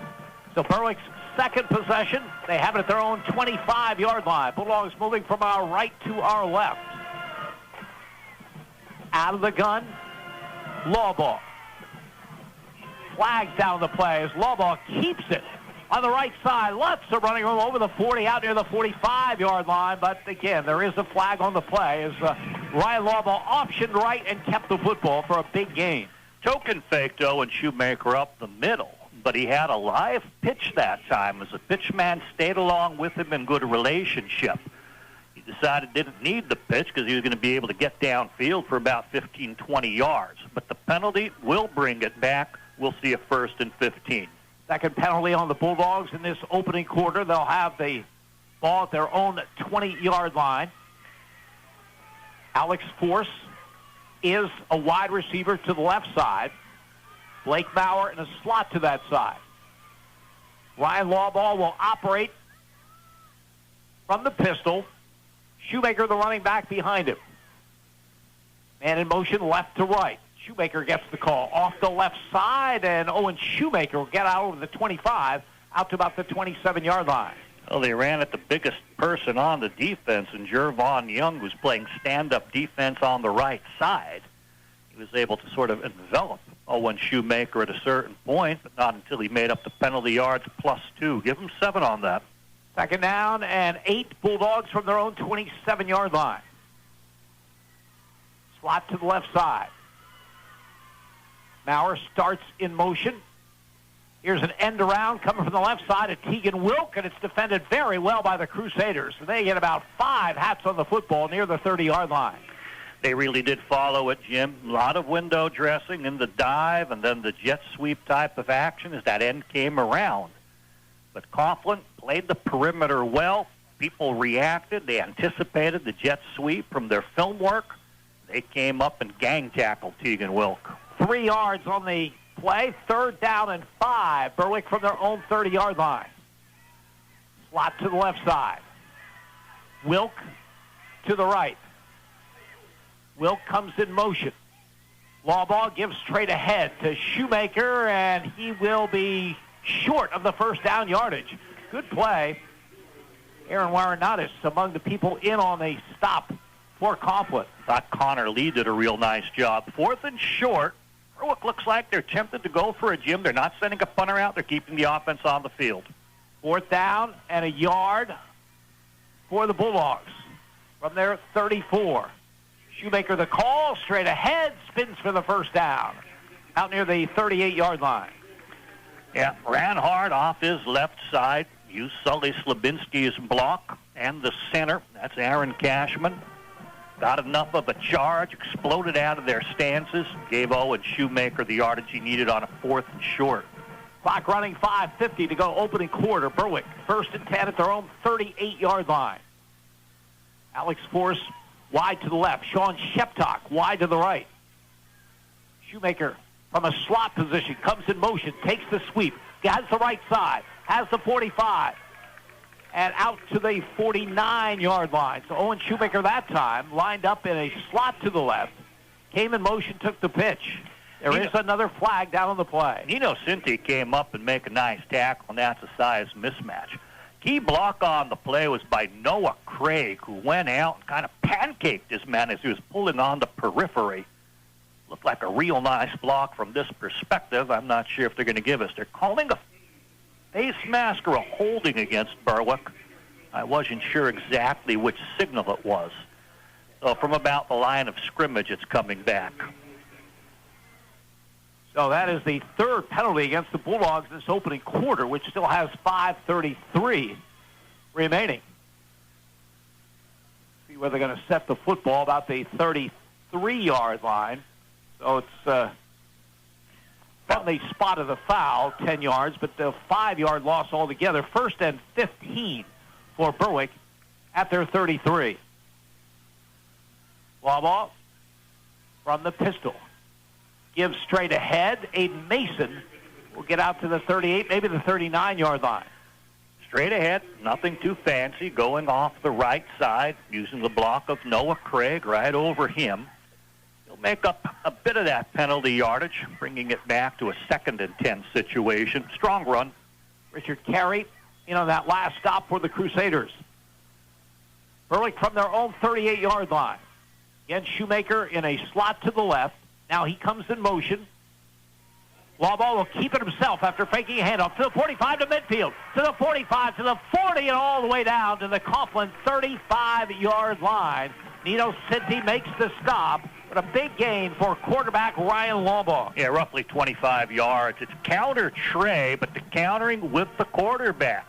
He takes a step to the right, and he's pulling the right side of his line. Noah Craig and Mike Solutko, they lead him around the left inside the tight end. And boy, they blocked it well at the point of attack. 27 yards on the carry. 1st and 10. Bulldogs at the 35. Force comes in motion. They hand it to him. He wants to throw the football, but it's not there. So he'll keep it, come to the other side, and he will get to the 30-yard line. So the intention was for Forrest to take the handoff and throw downfield. Good coverage downfield by the Crusaders. You can see Forrest give it a look. It wasn't there. He came to the left side and picked up 5 on the play. Yeah, Coughlin locked in man-to-man, so they're just watching the people on the pass route. They're heading downfield, so they're sort of hypnotized by that, not seeing the action in the backfield and not being fooled. Second and 5, Berwick at the Coughlin 30-yard line. Again, out of the pistol. Ryan Lawbaugh gives the ball to Shoemaker up the middle, inside the 30. Shoemaker inside the 20, breaks the tackle, inside the 10, down around the 8, maybe the 7-yard line. Ooh, powerful run. Over his right guard, that's Noah Craig, an outstanding lineman. The seam was there. 10 yards into the run, it looks like he was brought down. Genuflected, almost had the knee touched. Somehow regained his balance and took it for more yards after that. 22 yards on the carry by Owen Shoemaker. First and goal, Berwick at the Coughlin 8-yard line. Shoemaker behind Lawbaugh in the pistol. Wilk comes in motion, takes the pitch. Tegan Wilk headed toward the end zone and gets it for the score. Wilk lined up to the right, came in motion, took the pitch, goes 8 yards for the touchdown. Power football by Berwick. One attempted pass they chose not to throw, as Alex Forrest was going to throw it after they pitched it to him, but it's been the running game. Owen Shoemaker with 90 yards on the game. Tegan Wilk will take that 8 yards for the final to take it in for the touchdown. Missed the last PAT, Jim. They're going to focus on this one. Alex Forrest will hold. Jake Lanning does the snapping for the Bulldogs. Last one was blocked right up the middle. This time the kick is away, and the kick is good. Timeout on the field, exactly 3 minutes to go in the opening quarter. Berwick 13 and Coughlin nothing. You're listening to Bulldogs football on Sports Radio WHLM. DeFevo Graphics, signs and apparel, custom-built LED signs, vehicle graphics, custom wraps, banners, screen printing, mugs, t-shirts, business signs, magnets, hats, embroidery, stand-ups, indoor signage, and custom car accents. DeFevo Graphics, signs and apparel, family-owned and operated since the turn of the century. All work is produced in-shop. DeFevo does not sell products that they do not make, and that equals quality control. DeFevo Graphics, signs and apparel, on Route 11 between Bloomsburg and Berwick at 7553 Columbia Boulevard, or online at DeFevoGraphics.com. And don't forget DeFevos for yard signs during the upcoming political season. This is Berwick coach Frank Sheptalk. You're listening to Bulldogs football on WHLM. Berwick Bulldog football. WHLM Bloomsburg, WBWX Berwick. HLM. Good-looking drive by Berwick. 9 plays, 70 yards, capped on an 8-yard touchdown run by Tegan Wilk. 13-0 Bulldogs. 3 minutes to go in the quarter. Jared Groshek's kick will be fielded by Raphael McCoy up the middle at the 8-yard line to the 10, to the 15, to the 20, and McCoy ridden back at about the 23-yard line. As Berwick has done a great job on kick coverage. Colin Hill, who's a player, a senior who's out for the first time this season, has been in on a number of special teams plays during the course of the season. They really get the good kicks from Groshek, but they cover well. Yes, they do. And they have those specialists who have that speciality of getting down, holding their lanes, not letting anyone come up, and then attacking the football once they get the guy going sideways. First and 10, Coughlin. Salem Diop splits wide to the left side. McCoy is in a slot to that side. And Wardle will operate from the gun with a protector to either side. He has the snap. He's back to throw. He dumps the pass off to the far side to Proctor, and Proctor ridden out of bounds over the 30 at about the 33-yard line. Tegan Wilk ran him out. That's probably the kind of plays that Coughlin's going to have to go to if they're going to pass the football. There won't be time for Wardle to step back and take a big drop. No. In fact, it's a lateral, really. I'm debating whether to call it a run or a pass. I would check with the print media and see what they went on that. They'll get 8 yards on it. Second down and 2. The pass to Proctor picks up 8. Coughlin at their own 33-yard line. Slot to the left side. I formation. As the call goes straight ahead, and it'll be stopped short of the first down yardage. Tegan Wilk coming up quickly. Antoine Gray Dates got the call, but they're going to be a yard short. It's going to be 3rd down and 1 for the Crusaders. Mason in there. Mason Lawbaugh coming up very strong, shucking his man, grabbing the man, and taking him down. Everyone kind of bunched up for Berwick in the short yardage situation. I think they locked on in man-to-man coverage and said, hey, if you want to pull it out and throw deep, we'll just cover you man-to-man. 3rd down and 1. Gray Dates is the tailback in the eye. He gets the call off the right side. Hit. Good second effort. Breaks free of the 40. 45 to midfield. Down the far sideline. 35-30. 25-20. And Gray Dates is going to go in for a Coughlin touchdown. 66 yards. Berwick couldn't ramp. He wanted to go over right guard into the B gap between the guard and the tackle. It was stuffed. He bounced out. He was hit hard, type of jarring hit that normally knocks a back down. But instead it stood him up. He bounced out once more, then turned on the jets. He had the corner, and he outran the lineman who had angles but just couldn't keep up with his speed. What a terrific effort by him. It looked like he wouldn't get the first down. Instead, he gets the touchdown, and the kick is up and through by Connor Lee. Time on the field, 1:53 remaining in the first quarter. Berwick 13 and Coughlin 7. You're listening to Bulldogs football on Sports Radio WHLM. I'm Ken Pollock from Ken Pollock Ford, happy to embark on the 2018 football season. There's no greater thrill than being able to come together as a team to accomplish great things. That's how we are at Ken Pollock Ford, a big team working together to make sure our customers are taken care of and everyone gets a fair deal. The 2018 models are almost gone, but some great deals still remain, like the 2018 F-150 Super Crew XLT for just $299 a month for 36 months plus tax, $45.95 do-it signing, no security deposit, or 0% financing on most 2018 model year SUVs at Ken Pollock Ford, Route 11 Berwick. Lease price based on 10,500 miles per year. Offer expires 10/31/18. This is Berwick coach Frank Sheptalk. You're listening to Bulldogs football on WHLM. Berwick Bulldog football. WHLM Bloomsburg, WBWX Berwick. HLM.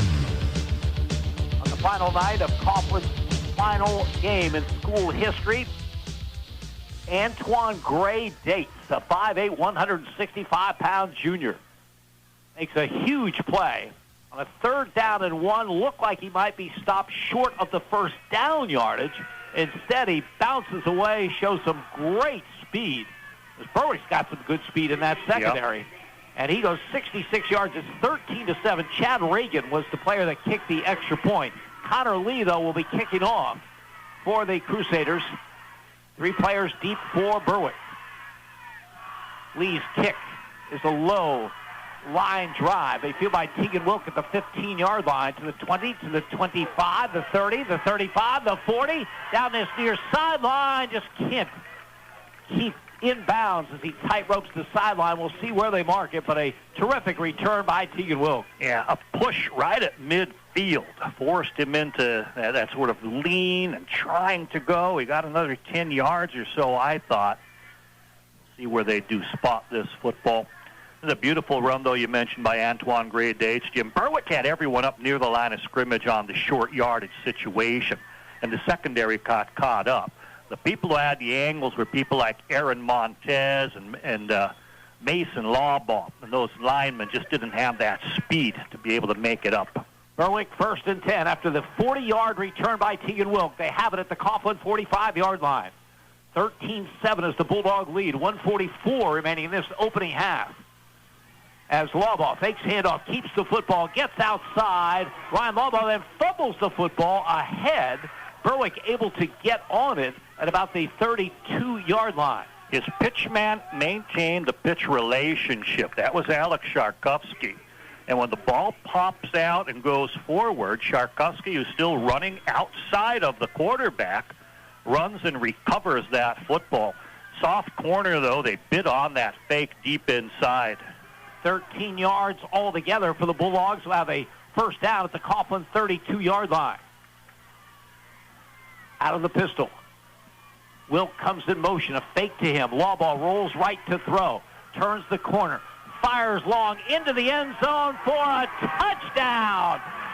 Ryan Lawbaugh is on target for the score. Getting the ball is Justin Robbins. It was beautiful. He actually threw back against the grain. A wonderfully deliberate fake, and then he rolled to the right to buy himself time. He rolled past the hash and then threw back toward the hash, but on the goalpost side of it in the end zone. And there was Robbins, Justin Robbins, to make his 6th catch of the season, his first touchdown reception. And the first touchdown pass of the season and career of Ryan Lawbaugh.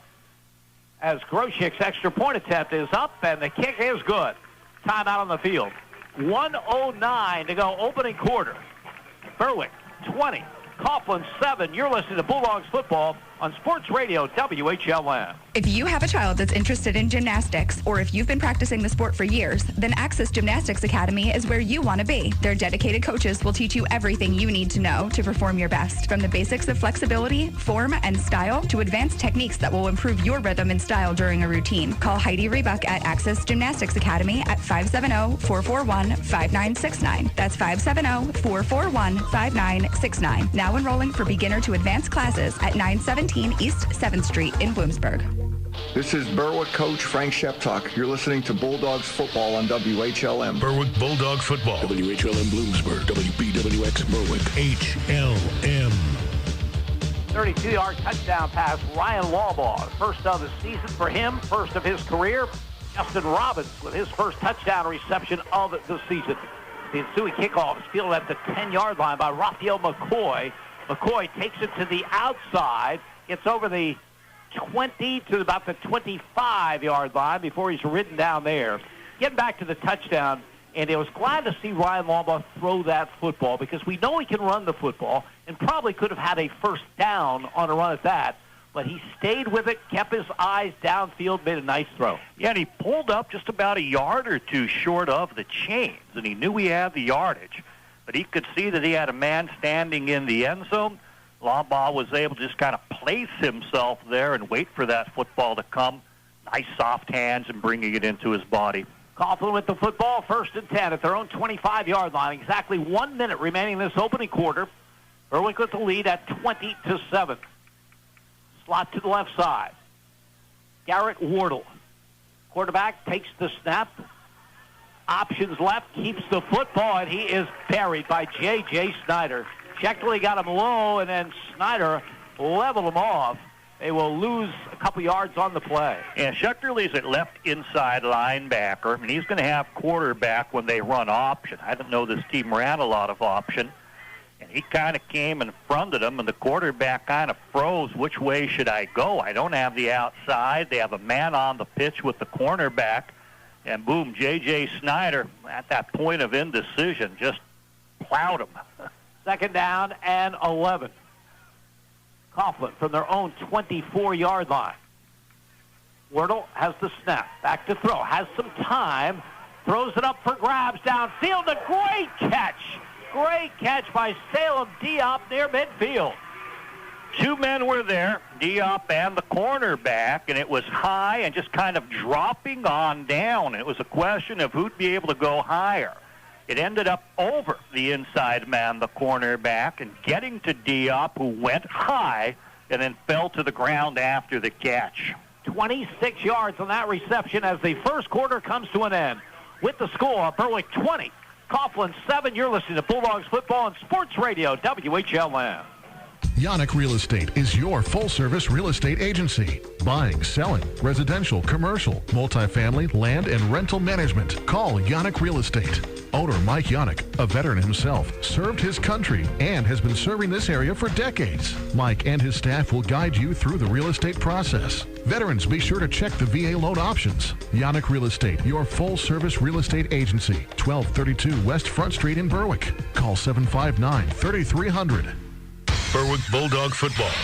In the high school football scoreboard, in the first, Central Columbia leads Bloomsburg 14-0. In the first, Southern Columbia leads Danville 21-7.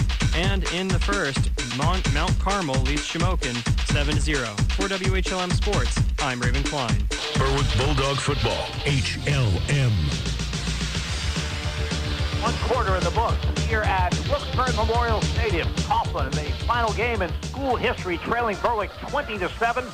Crusaders, though, got a big 26-yard reception from Garrett Wardle to Salem Diop to end that first quarter. That gives them a first down at midfield as they move from our right to our left. Slot to the left, slot to the right. in motion. Comes McCoy. The inside handoff, and Mike Zalutko, coming from his linebacker position, is all over the running back. And Mason Lawbaugh in there as well, and some Berwick people actually charged past it as it was a dive up the middle. He was hit during the exchange. I was afraid he wasn't going to be able to secure the football before the Berwick tacklers brought him down. He'll lose a yard on that. That was Xavier Proctor who lost a yard. 2nd down and 11. Coughlin at their own 49-yard line. Yeah, so much traffic around that running back, I really didn't know which one it was.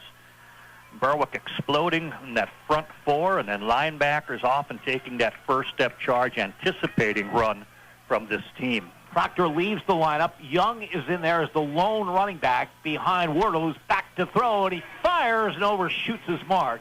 Ben Yoziak was the intended receiver at the Berwick 35-yard line. Keegan Wilk covering the tight end. They had a man wider than him. Yoziak's a good target. He's about 6'3", 6'4".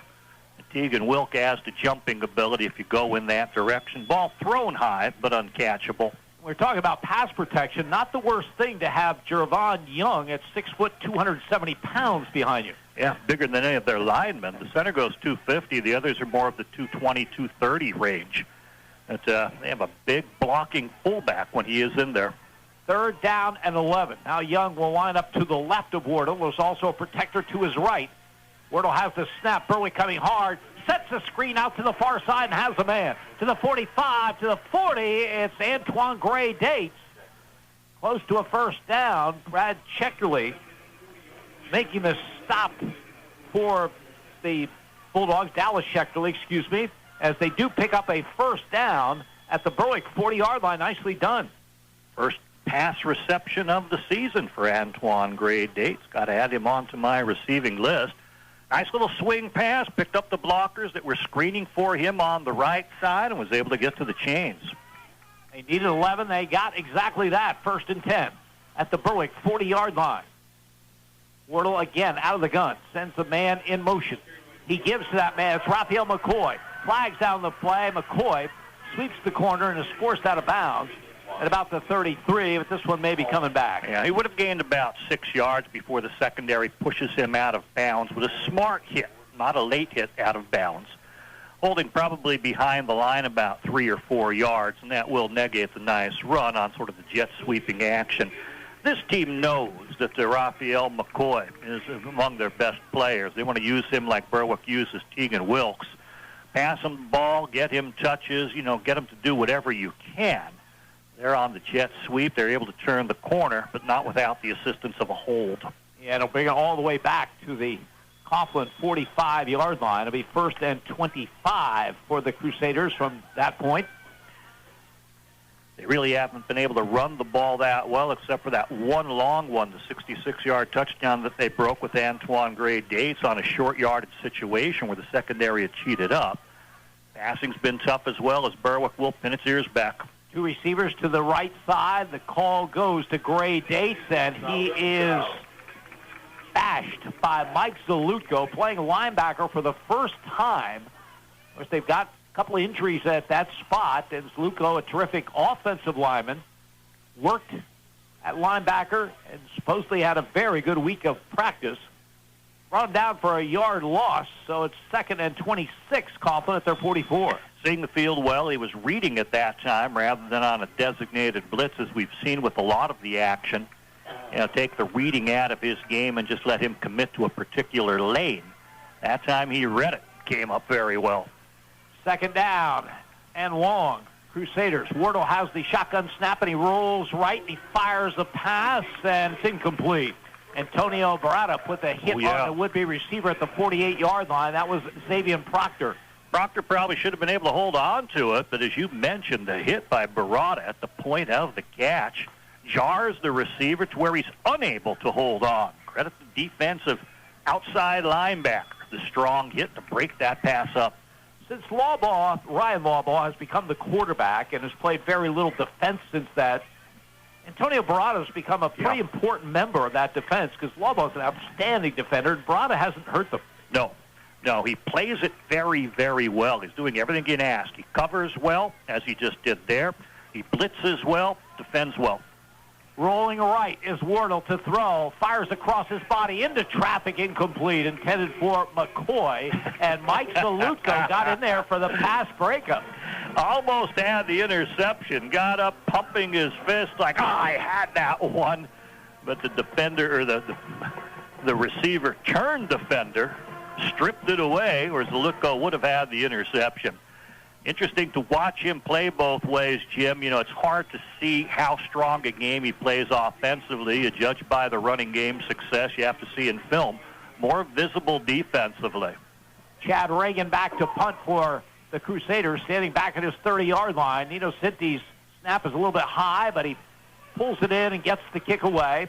He'll bounce at the 30 and roll dead at the Berwick 26-yard line. So that's where the Bulldogs will put it in play, with 9:04 to go in this first half, and Berwick leading Coughlin by a score of 20-7. Berwick allowing that 166-yard touchdown run on a short yardage situation where the secondary got caught up. And they used a wonderful speed, did Coughlin, of their fine runner, Antoine Gray Dates, who was able to break it, take it all the way. Otherwise, Berwick could be up 20-0 here. Someday, the children of Antoine Gray Dates will say, "What did you do in the final Coughlin game?" And he can brag. Save the film. That was a beautiful run by him. Yes, it was. 1st and 10 Bulldogs. They move from our left to our right. They have it at their own 26-yard line. Aiden Mason is the running back. Fake to him. Ryan Lawbaugh keeps it. Running room to the 35. Behind a blocker over the 40 and out to the 44-yard line. 18 or 19 yards. He followed Mike Salutko's block, who pulled from the right to the left side. Do we have a flag on this? Keep an eye on it. Dropped about 7-8 yards into the run. As Salutko pulled from the right side, very visible.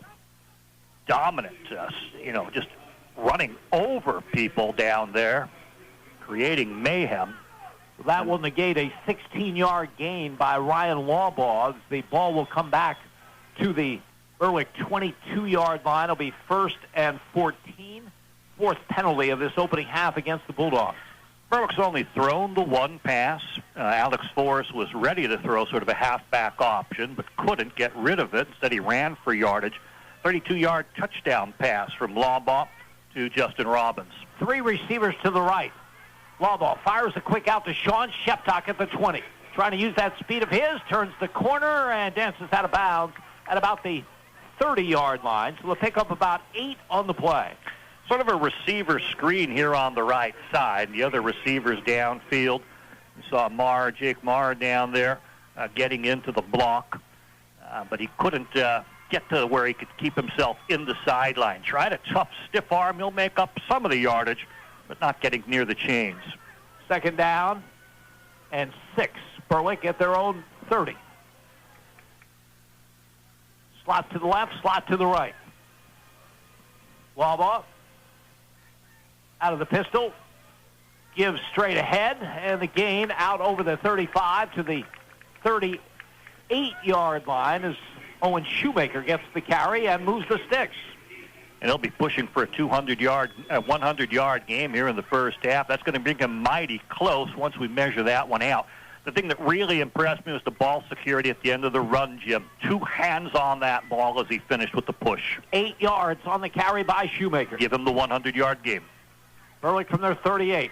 Wilk comes in motion. Instead, they go to the other side, but the ball's not secured by Blake Maurer. It hits the deck, and then he is hit hard by Proctor.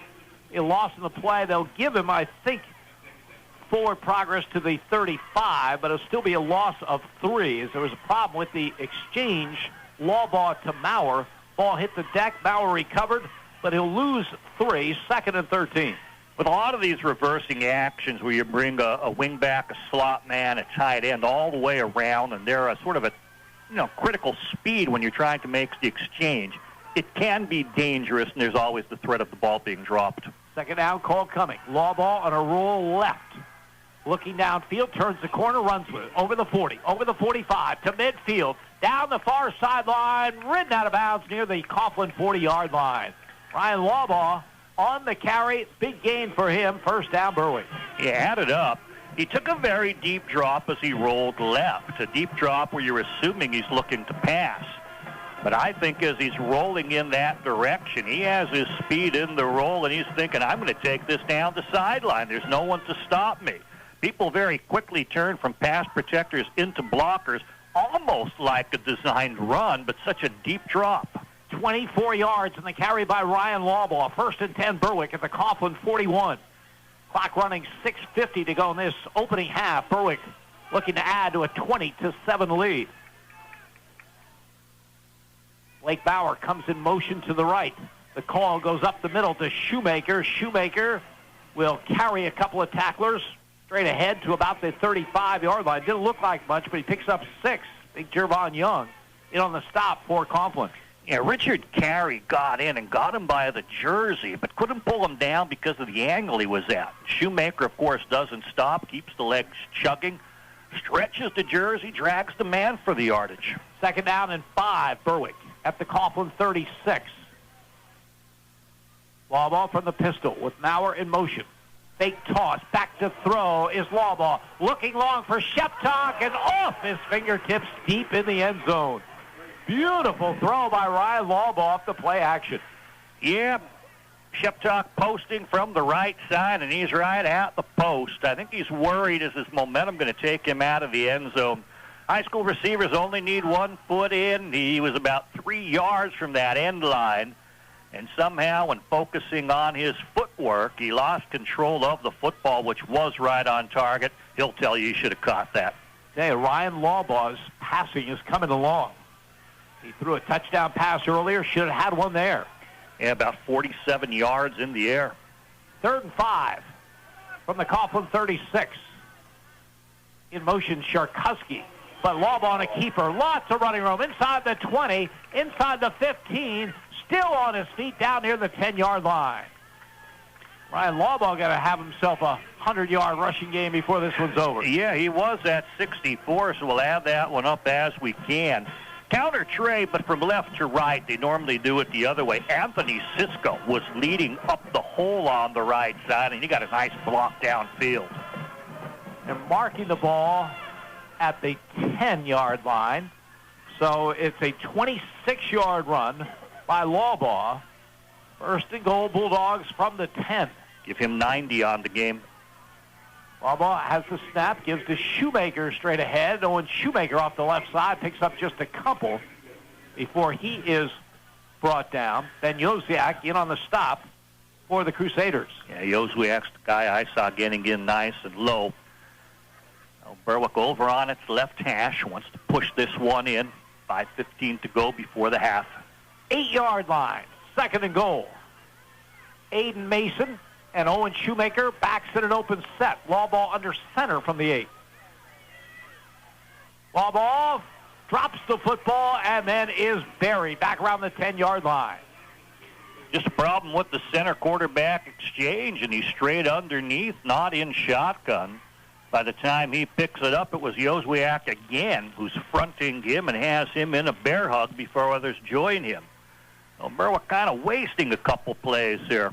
And timeout on the field. 4:42 to go in the half. Bulldogs lead at 20-7.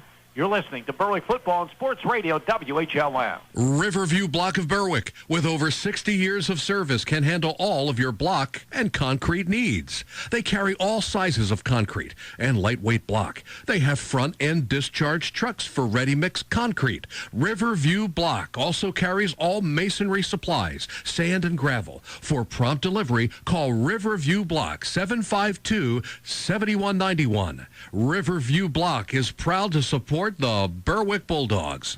This is Berwick coach Frank Sheptock. You're listening to Bulldogs football on WHLM. Berwick Bulldog football. WHLM Bloomsburg, WBWX Berwick. HLM. 4 minutes, 42 seconds remaining in the first half here at Wilkes-Barre Memorial Stadium. Berwick closing out the 2018 regular season, prepping for the playoffs, and for Coughlin, the final game in the 126-year history of Coughlin football. So far, Bulldogs lead at 20-7, and following the Berwick timeout, Bulldogs with a chance to add on. They have a 3rd down and goal, and they have it at the Coughlin 10-yard line. On the left hash, wide side of the field to the right. Tegan Wilk on a wing to the right. And in motion left to right. Lawbaugh has the snap, fires a bullet pass, has his man in the end zone for a touchdown. He'll have to stand up. Is it number 2? He's very tall. There he is. Yes, it is, Jim. It's number 2, Alex Force. Isolated on the left. Ran a slant in. They drilled it to him. Got it up there nice and high. So quarterback to ex-quarterback for the touchdown there. 10 yards on the completion. Lawbaugh to Force as Berwick completes a 74-yard scoring drive. Now Jared Groshek will attempt the extra point out of the hold of Alex Force. Snap, placement, kick is up, and the kick is good.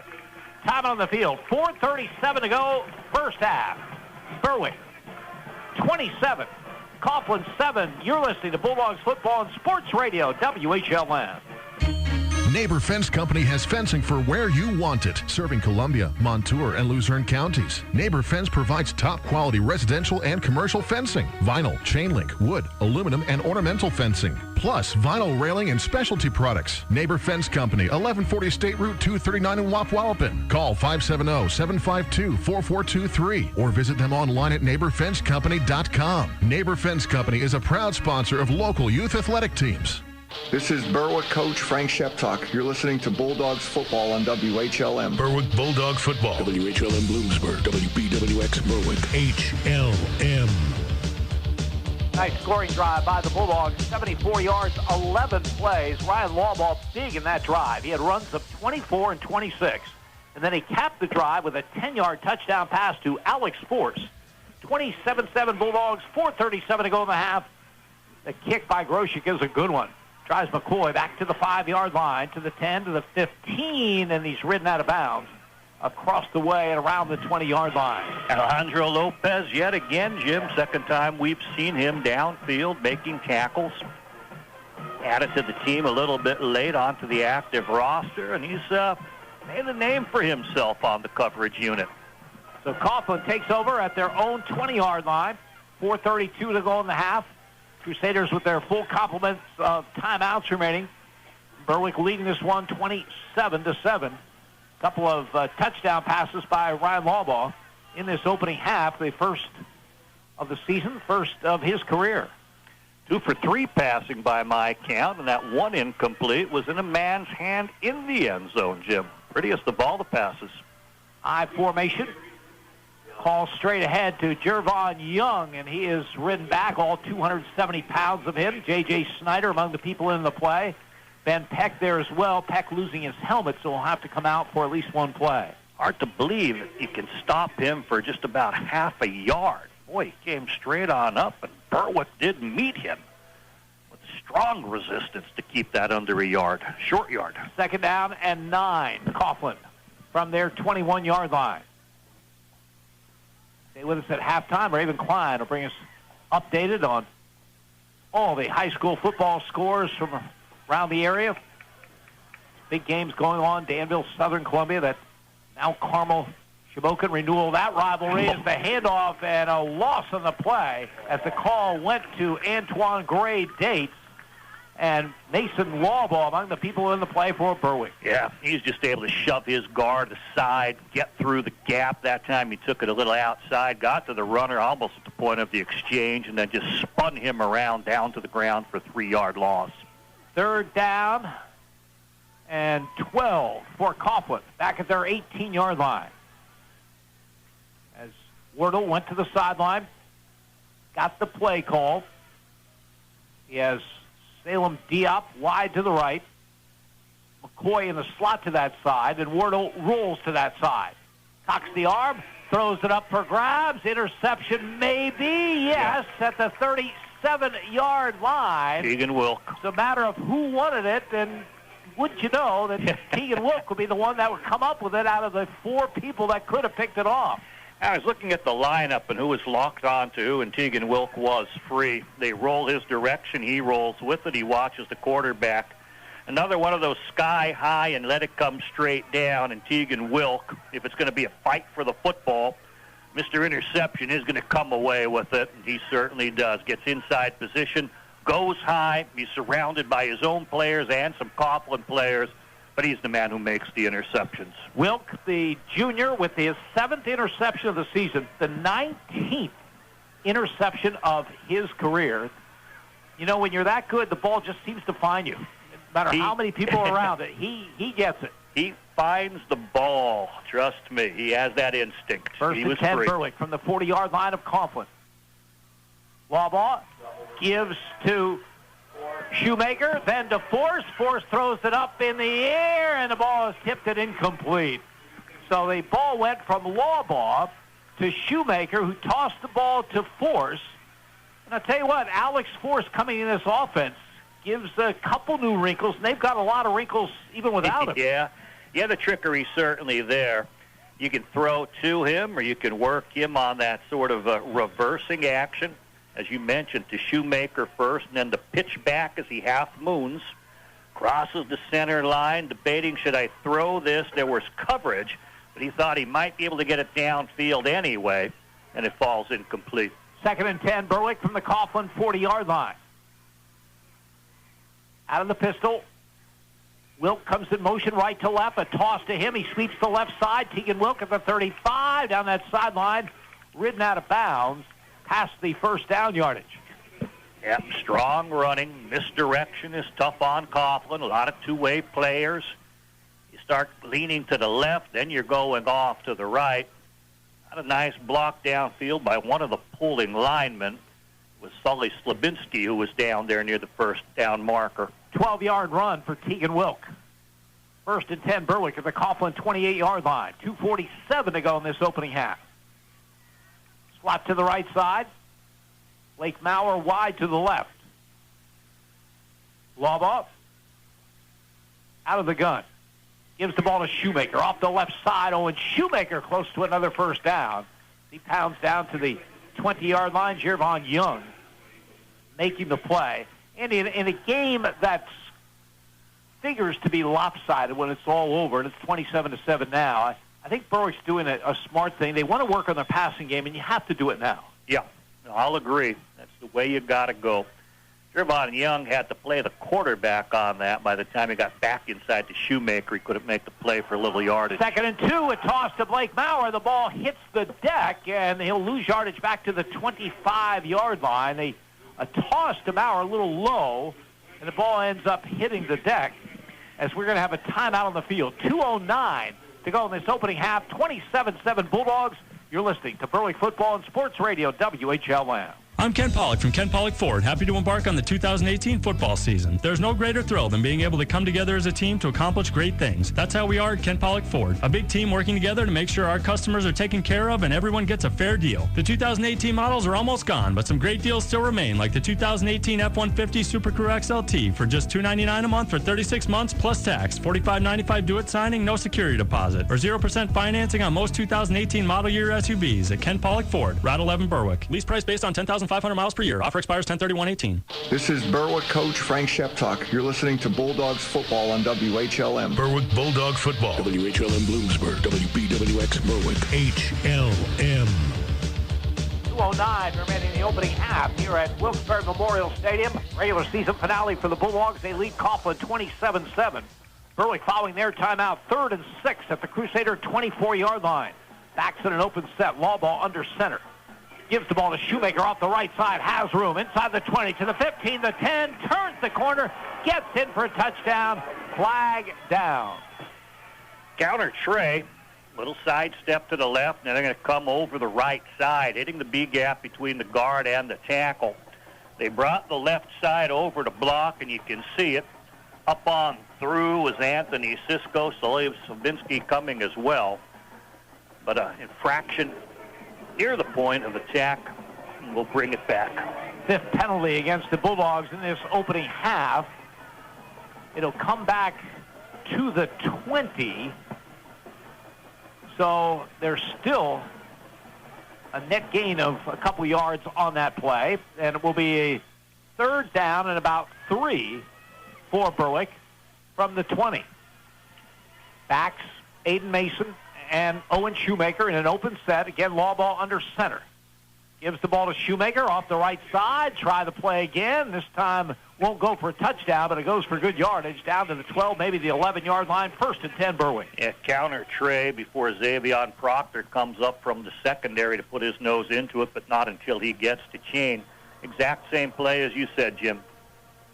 1st and 10, Berwick from the 11-yard line of the Crusaders. Again, the backs in an open set. Aiden Mason gets the call off the left side. The freshman headed toward the end zone, and he will get in for the score. Aiden Mason in from 11 yards out as Berwick builds the lead.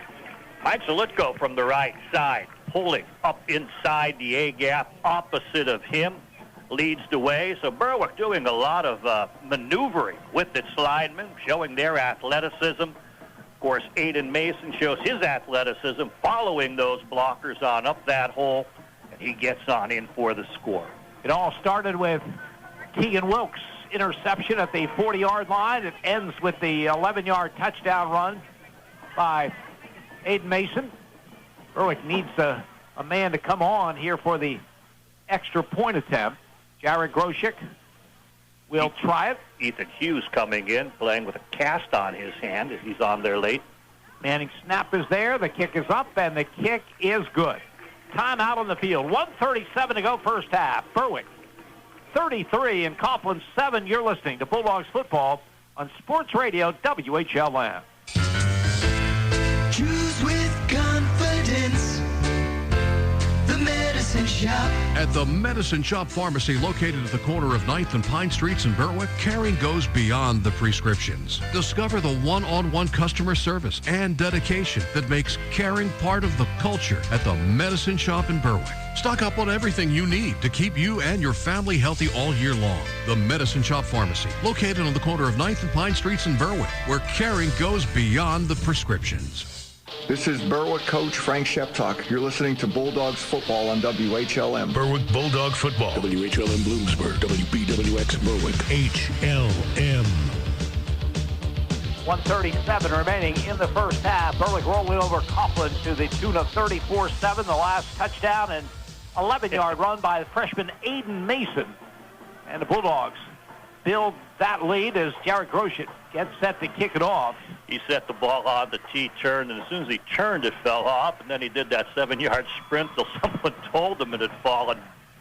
And there's actually no wind here as McCoy will get a chance from back at the 5-yard line. Raphael McCoy to the 10, to the 15, to the 20. Turns the corner at the 30 and then ridden down. So McCoy with a nice return, but there was one Bulldog who just held his ground. That would be Justin Robbins at the sideline. And so Coughlin, after the good return by McCoy, gets it with 1:27 remaining in this first half. Justin Robbins did a real nice job on contain there, Jim, to slow that down. He wouldn't give him the inside. He forced him to the sideline, and that's not an easy play with a good runner like McCoy coming at you. Yeah, I never realized it till today, Jim, but I was watching Groshek kick in the warm-ups, and he doesn't use a tee for PATs. You're allowed to in high school. And he said, well, you know, Ken Marshman didn't use it. It's easier for the holder to get it and place it directly on the ground. And since it worked for Marshman, he says, hey, it works for me. I don't have a problem with it. 1st and 10, Crusaders from their 40 as the call goes to Antoine Gray Dates, and he tries the right side, and he picks up a couple of yards. Antonio Barada cheating inside from his outside linebacker position. Getting in there on Antoine Gray Dates, who's running up the middle. Very aggressive play by Antonio Barada. We take away that 66-yard run by Gray Dates. And Berwick doing another terrific job against the run. They've been good in that department all season long. Coming into this game, 87.3 rushing yards per game. That's second among the 17 teams in the Wyoming Valley Conference. Just 2.5 yards a carry to the opposition. Will Decker getting some time at right defensive end for Eric Montez. 2nd down and 7 call. Wardle gives it straight ahead to tail back and nothing doing. Zalutko again. Also getting in there. I got caught up with Zalutko. I saw the other number, J.J. Snyder, playing it very aggressively. Tell you what, Mike Zaluko is having some debut as a linebacker. He's been an outstanding right tackle for the Bulldogs in offense, but with injuries, Blaine Cleaver out for the season, and then Joe Lynn out with an injury. He's filling in at linebacker, doing a great job as the first half will come to an end. The score, Berwick 34 and Coughlin 7. You're listening to Bulldogs football on Sports Radio, WHLN. Fall is here, and so are the savings. At Fairfield Chrysler Dodge Jeep Ram, there are no tricks, just plenty of treats. We have the best prices, and our service is second to none. That's why we've won the prestigious Customer First Award 2 years in a row. Plus, for each vehicle sold in October, we're donating $25 to UPMC Susquehanna's Catherine Kander Lundy Breast Health Center. During Ram Power Days, you can get over $13,000 in total values on select new 2018 Ram 1500s, and no one has a better selection. We are your Ram headquarters with hundreds available. It's also Jeep Adventure Days, so you can save thousands on that new Jeep you've been thinking about. Lease a 2019 Cherokee Latitude for only $189. Browse our entire inventory online with over 300 new vehicles available. Fairfield Chrysler Dodge Jeep Ram. 2 locations, Route 405 in Muncie or Route 11 in Danville. Fairfield, for fair deals. Leases for 36 months, $34.99 to its signing. 0 security deposit. Offer ends October 31st. See dealer for complete details. Fairfield, you're gonna love us. The Mayo Funeral Homes, located at 110 Chestnut Street in Berwick and 77 Main Street in Chickashinny, are proud sponsors of Berwick Bulldog football. The Mayo Funeral Homes, serving all faiths, makes it easier for those you love with pre-arranged funeral counseling, insurance, and pre-financed funerals. Mayo Funeral Homes also offers expert guidance in both traditional and cremation services. Mayo Funeral Homes, perfection in every detail. Northeast Pennsylvania, it's your home. And no matter what stage of life you find yourself in, what you rely on most is security. When that house becomes a home, the moment you get that new car, when your dreams become a reality, it's times like this when you have to look to the experts for advice and financial peace of mind. They're there with innovative products and services to help you with your financial future every step of the way. Together, they will help dreams and goals become reality. They are more than a bank. They're your neighbor. They are First Keystone Community Bank, member FDIC, and equal housing lender. This is Berwick coach Frank Sheptock. You're listening to Bulldogs football on WHLM. Berwick Bulldog football. WHLM Bloomsburg. WBWX Berwick. HLM. We're at halftime from Wilkes-Barre Memorial Stadium. Berwick leading Coughlin in Coughlin's final game as a football program, ending 126 years of Coughlin football tonight, but not going their way. Berwick dominating to the tune of 34-7. And it didn't take the Bulldogs long to get on the board. In fact, their first play from scrimmage, Owen Shoemaker burst off the right side 50 yards for a touchdown, his 16th rushing touchdown of the season. Jared Groshik's extra point attempt was blocked, but Berwick had an early 6-0 lead. Next possession for the Bulldogs, they go 9 plays, 70 yards. The touchdown coming on an 8-yard run by Tegan Wilk. Big plays along the way. A 27-yard run by quarterback Ryan Lawbaugh and a 22-yard run by Owen Shoemaker. Jared Groshik out of the extra point. Berwick led by a score of 13-0. And then Coughlin at their own 34-yard line in their next possession, facing a 3rd down and 1. The handoff went to Antoine Gray Dates, who looked like he was going to be stopped short of the 1 yard needed for the first down as he tried the right side. Instead, he bounced off a tackle, went down this near sideline, showed some great speed, and went 66 yards for the touchdown. Chad Reagan with the extra point. Berwick's lead was cut to 13-7 with 1:53 remaining in this opening quarter. It took Berwick just 2 plays to get on the board after a long kick return by Tegan Wilk. Ryan Lawbaugh finished off the short drive with a 32-yard touchdown pass to Justin Robbins. Robbins' first TD grab of the season. Lawbaugh's first touchdown pass of his career. Justin Groshik got the extra point, and Berwick led by a score of 20-7 after 1 quarter play. In the second quarter, Berwick put together an 11-play, 74-yard scoring drive. Ryan Lawbaugh finished it with a 10-yard touchdown pass to former quarterback Alex Force, now playing as a wide receiver. Lawbaugh had 2 long runs on the drive of 24 and 26 yards. Jared Groshek was again true with the extra point. And with 4:37 remaining in the first half, Berwick extended their lead to 27-7. Coughlin's next possession, a pass from Garrett Wardle, was picked off by Tegan Wilk as he continues his great play from the safety position. His 19th career interception, 7th of this season, set the Bulldogs up at the Coughlin 40-yard line. 6 plays later, freshman Aiden Mason took a handoff, went off the left side, 11 yards for the touchdown. Groshek with the extra point. That was all the first half scoring. Half that has come to an end with Berwick leading Coughlin 34-7. Stay with us. We'll have other scores with Raven Klein, stats with Andy Lickney coming your way. You're listening to Bulldogs football on Sports Radio WHLM. There's only one name you need to know when it comes to your pool table needs, and that's Gebhardt's. Stop in at Gebhardt's on Mundy Street in Wilkes-Barre to get top brand names like Olhausen and Brunswick, along with all the necessities, cue sticks, cue cases, poker supplies, and more. Visit Gebhardt's at Mundy Street in Wilkes-Barre and check out their website, gebhardts.com. Gebhardt's, your full-line, full-service home game room headquarters. Whether it's the heat of the preseason or the heart of the postseason, teams will always get a little boost from playing at home. Speaking of a boost at home, State Farm can boost your savings when you combine your homeowner's insurance with your auto coverage. So score one for the home team. Talk to State Farm agents Lori Powell or Sean Black in Berwick, or Melissa Price in Nescapec about big savings for combining home and car coverage. Give State Farm agents Melissa Price, Sean Black, or Lori Powell a call today.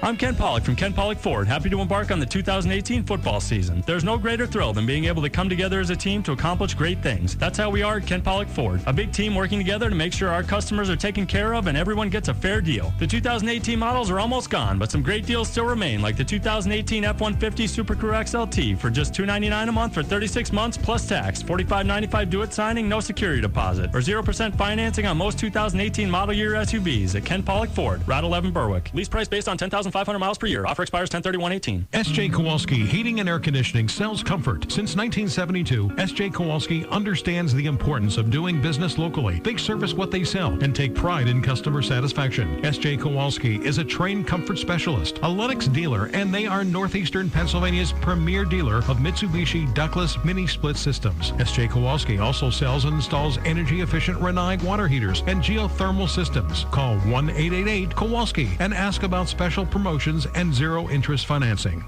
This is Berwick coach Frank Sheptock. You're listening to Bulldogs football on WHLM. Berwick Bulldog football. WHLM Bloomsburg. WBWX Berwick. HLM. Berwick High School Marching Band under the direction of John Oberger, entertaining here at halftime at Wilkes-Barre Memorial.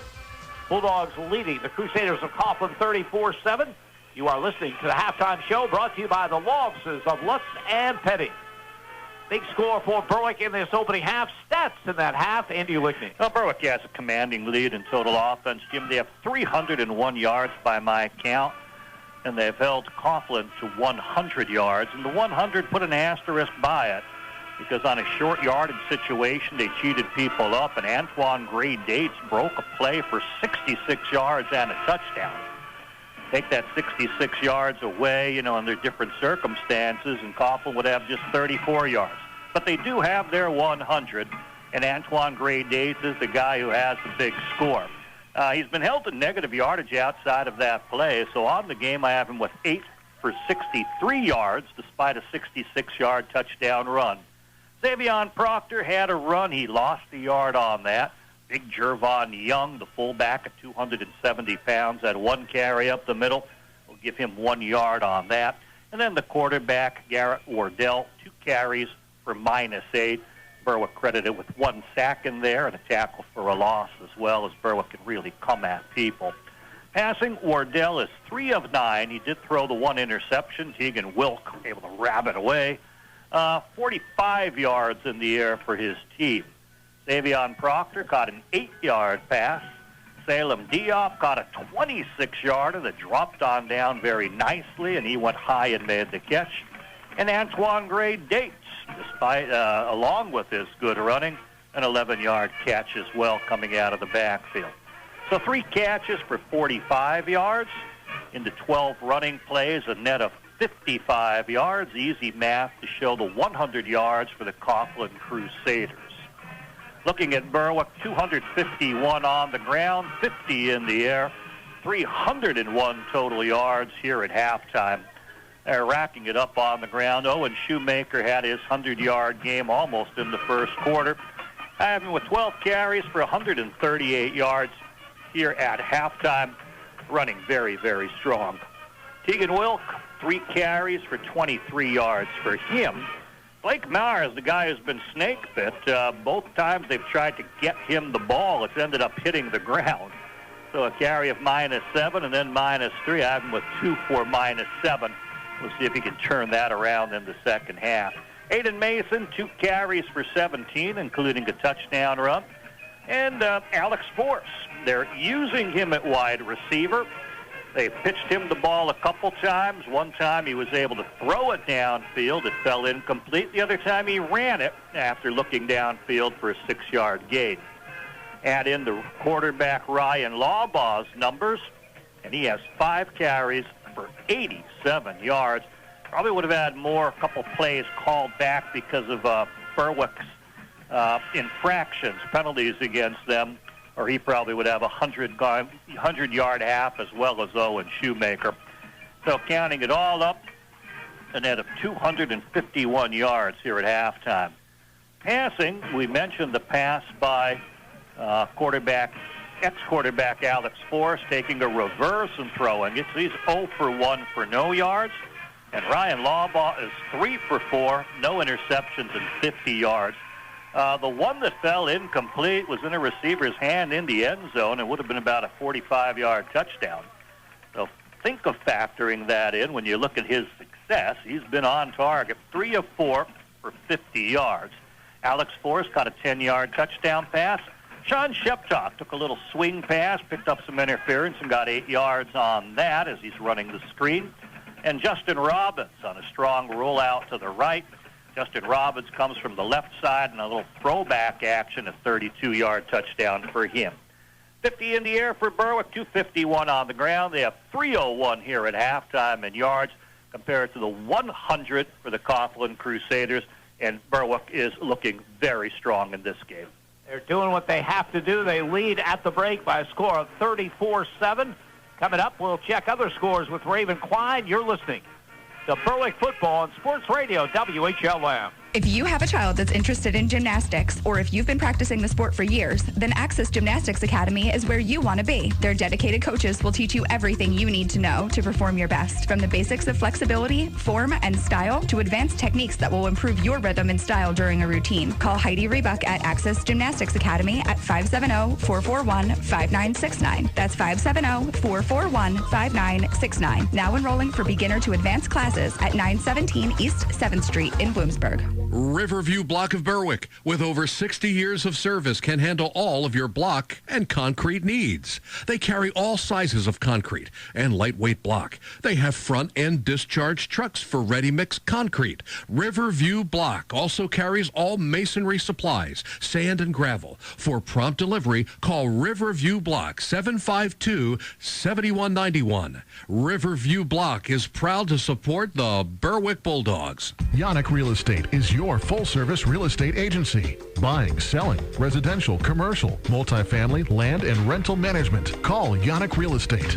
Owner Mike Yannick, a veteran himself, served his country and has been serving this area for decades. Mike and his staff will guide you through the real estate process. Veterans, be sure to check the VA loan options. Yannick Real Estate, your full-service real estate agency. 1232 West Front Street in Berwick. Call 759-3300. I'm Ken Pollock from Ken Pollock Ford, happy to embark on the 2018 football season. There's no greater thrill than being able to come together as a team to accomplish great things. That's how we are at Ken Pollock Ford, a big team working together to make sure our customers are taken care of and everyone gets a fair deal. The 2018 models are almost gone, but some great deals still remain, like the 2018 F-150 Super Crew XLT for just $299 a month for 36 months plus tax, $45.95 do-it signing, no security deposit, or 0% financing on most 2018 model year SUVs at Ken Pollock Ford, Route 11 Berwick. Lease price based on 10,500 miles per year. Offer expires 10/31/18.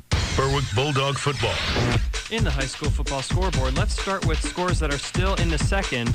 In the second, Southern Columbia is leading Danville 21-7. In the second, Hazleton Area is leading Crestwood 21-14. In the second, North Schuylkill is leading Pottsville 21-7. South Williamsport Loyalsock is leading South Williamsport 28-6, and Lewisburg is leading Mifflinburg 35-12. Now let's go for halftime scores. At half, Central Columbia is leading Bloomsburg 21-7. At half, Warrior Run and Columbia Montour Votech are tied at 0. At half, Wyoming Area leads Pittston Area 28-0. Mount Carmel is leading Shamokin 14-0. Dallas leads Lake Lehman 28-0. Valley View leads North Pocono 33-0. Montoursville leads Selinsgrove 7-0. Milton leads Shikellamy 10-7. And Lakeland leads Dunmore 17-7. The WHLM High School Football Scoreboard is a service of Zimmer Insurance in Bloomsburg. Qualified answers from local people. For WHLM Sports, I'm Raven Klein. Berwick Bulldog Football, HLM.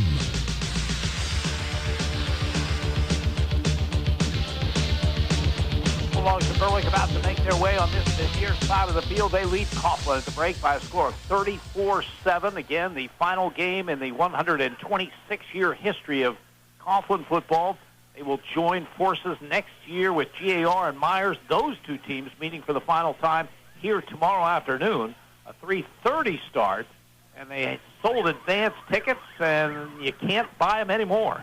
They are sold out for that one tomorrow. Hopefully the weather will hold off. Weather's been holding off beautifully here for this one tonight, but there is an ominous forecast on the way as the Bulldogs coming to this, the near side of the field. Berwick, by the way, will be at home next week. They will be the number 3 seed out of Quad A, District 2, and in all likelihood, their opponent will be Pittston Area. This will be a rematch of a game won by the Bulldogs earlier in the season.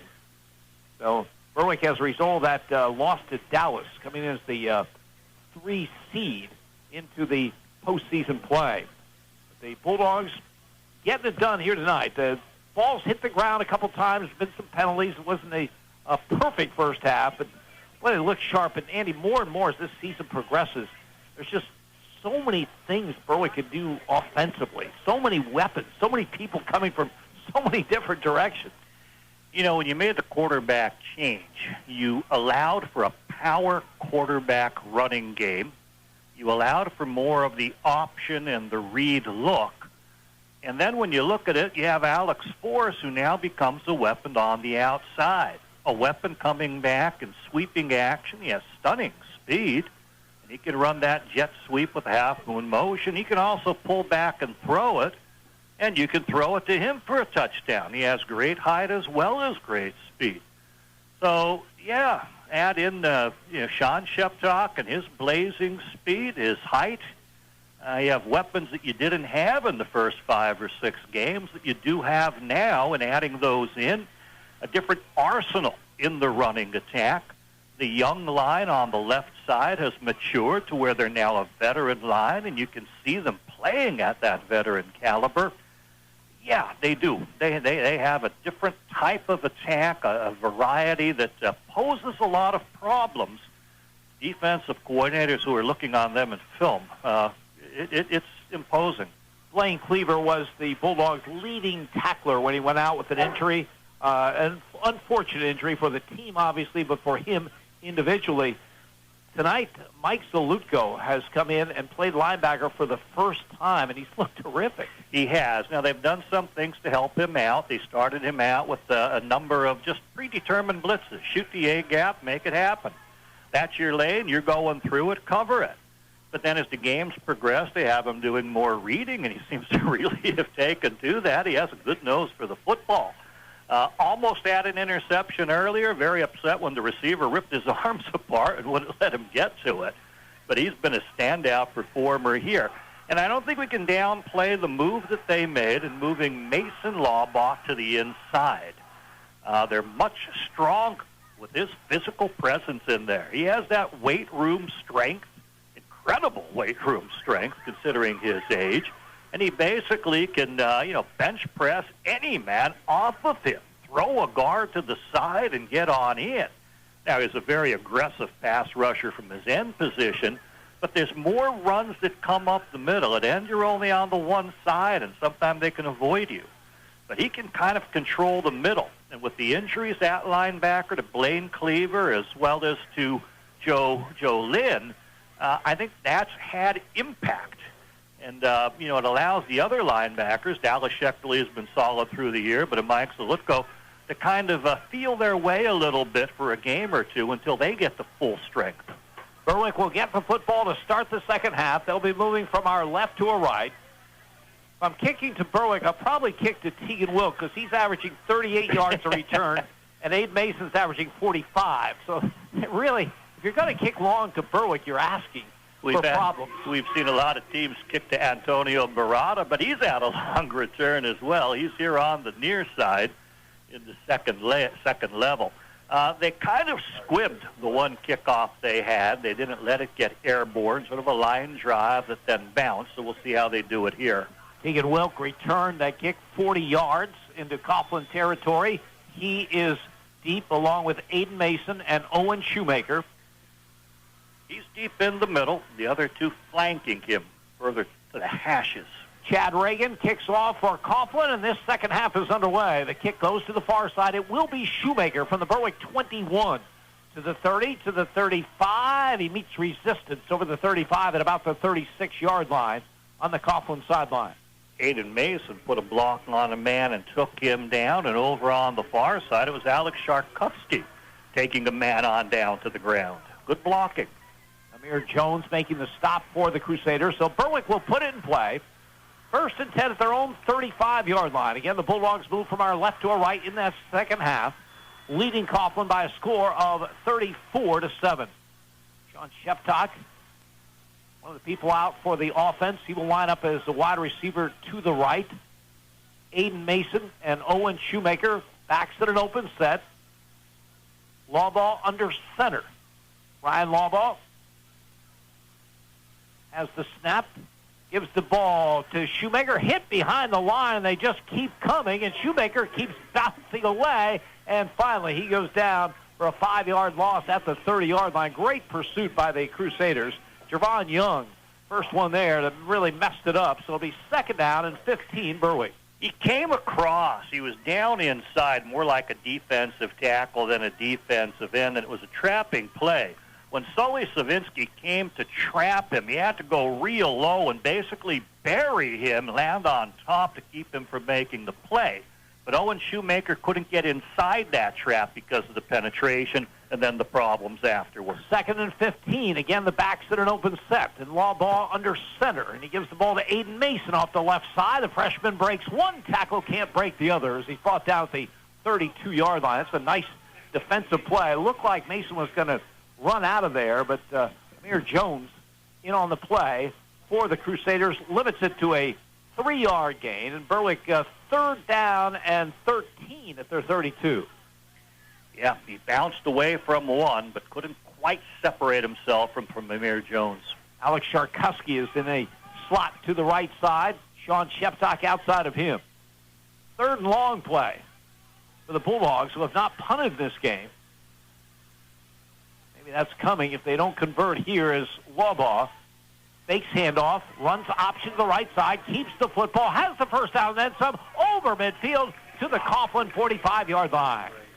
Boy, he's just refusing to go on down to the ground as he's a nice stiff arm. Eventually in the secondary, there's a play by Antoine Gray-Date that's able to get him by the knees. He rode Owen Shoemaker very well and made them bite inside before pulling it out. And it looked like it wasn't predetermined. When he pulled it out, he saw he had the soft corner. He ignored his pitch man, saw he'd have 15 easy yards before breaking tackles. 23 yards on the carry to the Coughlin 45.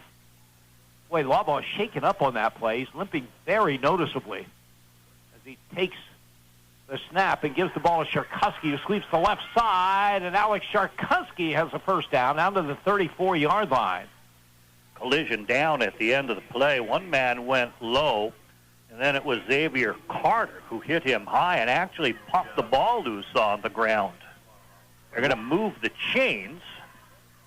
Mark it at the 35, so it's a 10-yard pickup and a first down. But the concern now is the injury to Ryan Lawbaugh. So look to him on the sideline. Peyton Williams, the sophomore, comes in to quarterback with the ball at the Crusader 35-yard line.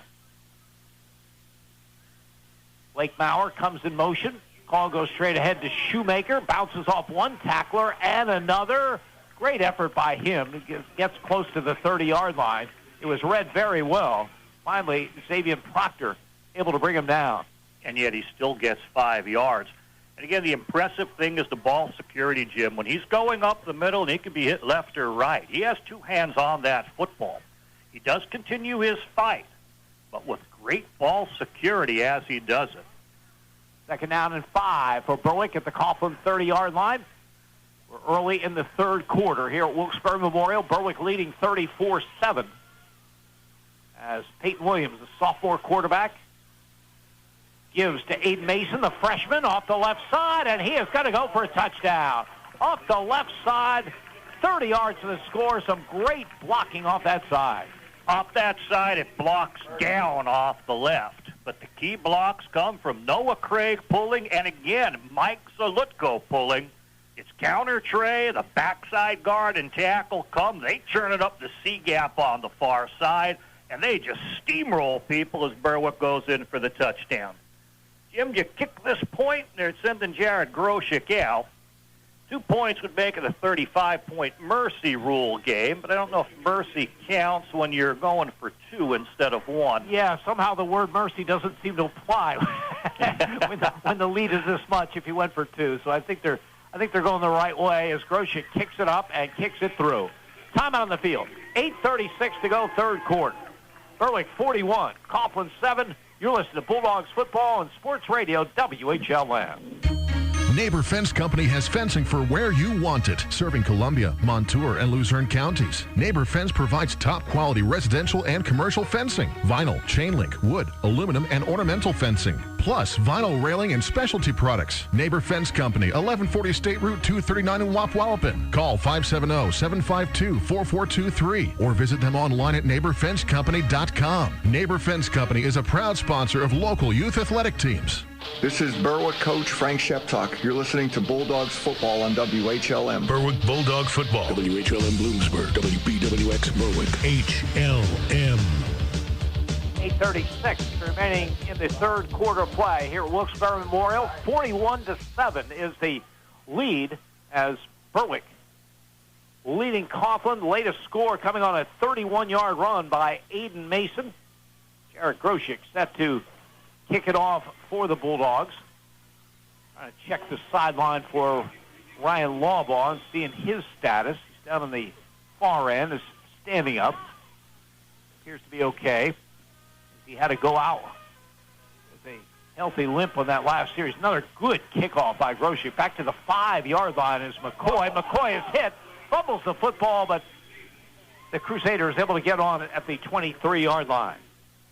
And again, Jared Groshek, you can't say enough. I mean, if there's an unsung hero on the team this season, he would be a great candidate for that because that's the one area that Berwick thought they'd really fall off considerably. And while he's not going to get the numbers that Ken Marshman got last year, he has not hurt Berwick at all in that department. No, he hasn't. Berwick has Preston Robbins at the one corner, playing opposite Naquan Smith now, probably because Peyton Williams is in quarterbacking. Both still showing the pink for breast cancer awareness, as is Antonio Barata. Coughlin from their 24-yard line. Garrett Wardle has the snap. Gives the ball off the left side. There's some running room out to the 31-yard line. And Preston Robbins among those people in the tackle of Antoine Gray Dates. They really executed that well. Xing action in the backfield, counter fools people, linebackers leading the wrong way. Barata had to come up and keep it to his inside. That forced it back there to Preston Robbins, who got his head down. Too much has to be played a little bit better up front. Credit the people behind for a nice play. Second down and 3. Coughlin from their 31-yard line. Salem Diop, wide right. Raphael McCoy, wide left. I formation with Young the fullback. And Antoine Gray-Dates has running room off the right side. Tegan Wilk able to knock him out of bounds, but not before he gets out to the 48-yard line. There is a flag down in the play. Wasn't the way it was drawn up. He wanted to sweep to the left, but Will Decker, who's in at defensive end, played it really tough and forced him to reverse his field. He does reverse his field. He gains 10, and that's where the flag is thrown before he finishes the run. We'll see how it's marked off. They're going to move the chain, so maybe something against Berwick. I missed the signal.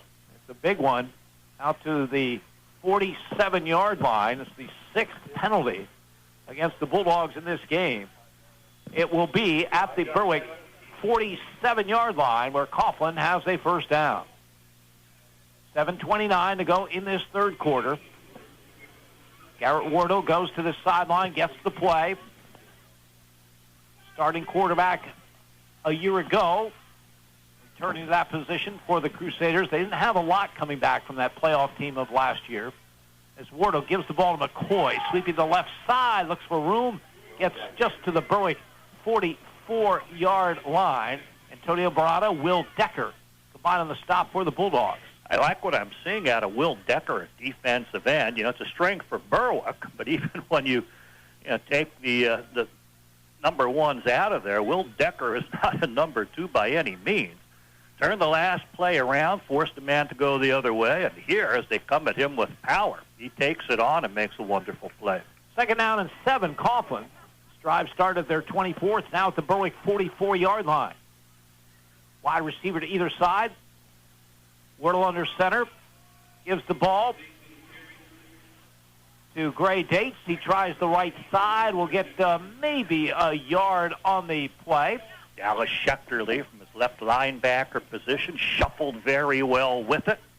Stayed with it, had his man wrap the arms around the waist and spun him onto the ground with the help of Tegan Wilk. 2 yards in the gain. 3rd down and 5. Coughlin at the Berwick 42-yard line. And Berwick with still most of the frontliners in there, so this is a good-looking drive by the Crusaders. And obviously in 4-down territory. 3rd and 5 here. Garrett Wardle has a slot to the right side. McCoy comes in motion. Fake to him. Wardle back to throw. Big pass rush. Gets the pass away. Incomplete. And he just barely got that pass away as Will Decker lowered the boom. I mentioned him 2 plays prior. He's been a standout. This time on the pass rush. Forces a desperation throw just to avoid the sack. So Will Decker really standing out defensively from that right defensive end spot. 4th down and 5. Coughlin going for it from the Berwick 42-yard line with 5:37 remaining in this third quarter. And the Bulldogs leading the Crusaders by a score of 41-7. They send Salem Diop wide to the right side. McCoy's in a slot to that side. McCoy comes in motion. Wardle's going to throw to the far side. Diop tries to make the catch and does so for a first down at the 35-yard line. Nicely done right at the sideline by Salem Diop. Yes, it was, and credit to quarterback Wardle with a nice pass. He took it, just took a step, turned to his right, threw it high into the sideline. Diop had to go full extension, but he can't jump because he'd be out of bounds. Tapped the toe on in and got the chains by 2 yards. 4th and 5 pass goes for 7. 1st and 10. Coughlin at the Berwick 35. In motion comes McCoy. Gray-Dates gets the call up the middle. He is gang tackled right at the line of scrimmage. Ball popped out, but well after the whistle blew. Mike Zalutko among the people in on the play for the Bulldogs. 2nd down and 10 coming for Coughlin.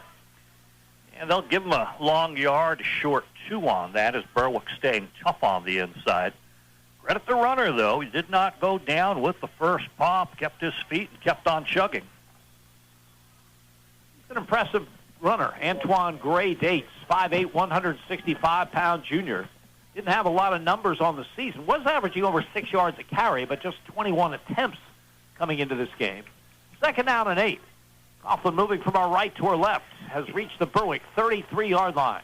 Antoine Dates had 130 on the season. He has 91 now.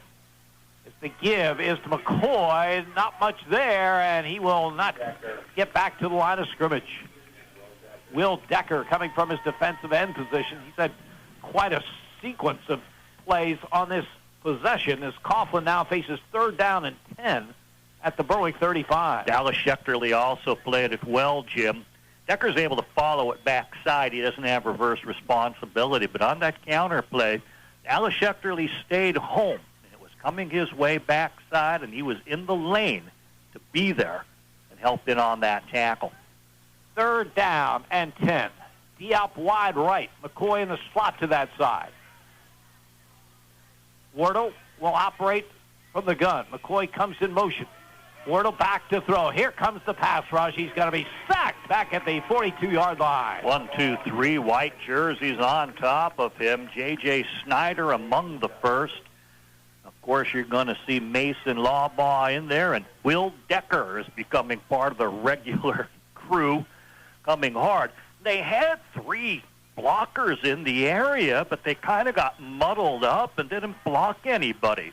They brought a man in motion. They had Jervon Young in there. One ran into the other, and no one stopped and picked up the Berwick blitzers. 4th down and 16. Coughlin at the Berwick 41-yard line. Josiak wide to the left. Young, the biggest slot back in the country, to that side. Wardle back to throw, fires over the middle. The catch is made, but short of the sticks at the 38-yard line. Antoine Gray Dates made the catch, but Berwick will take over the football.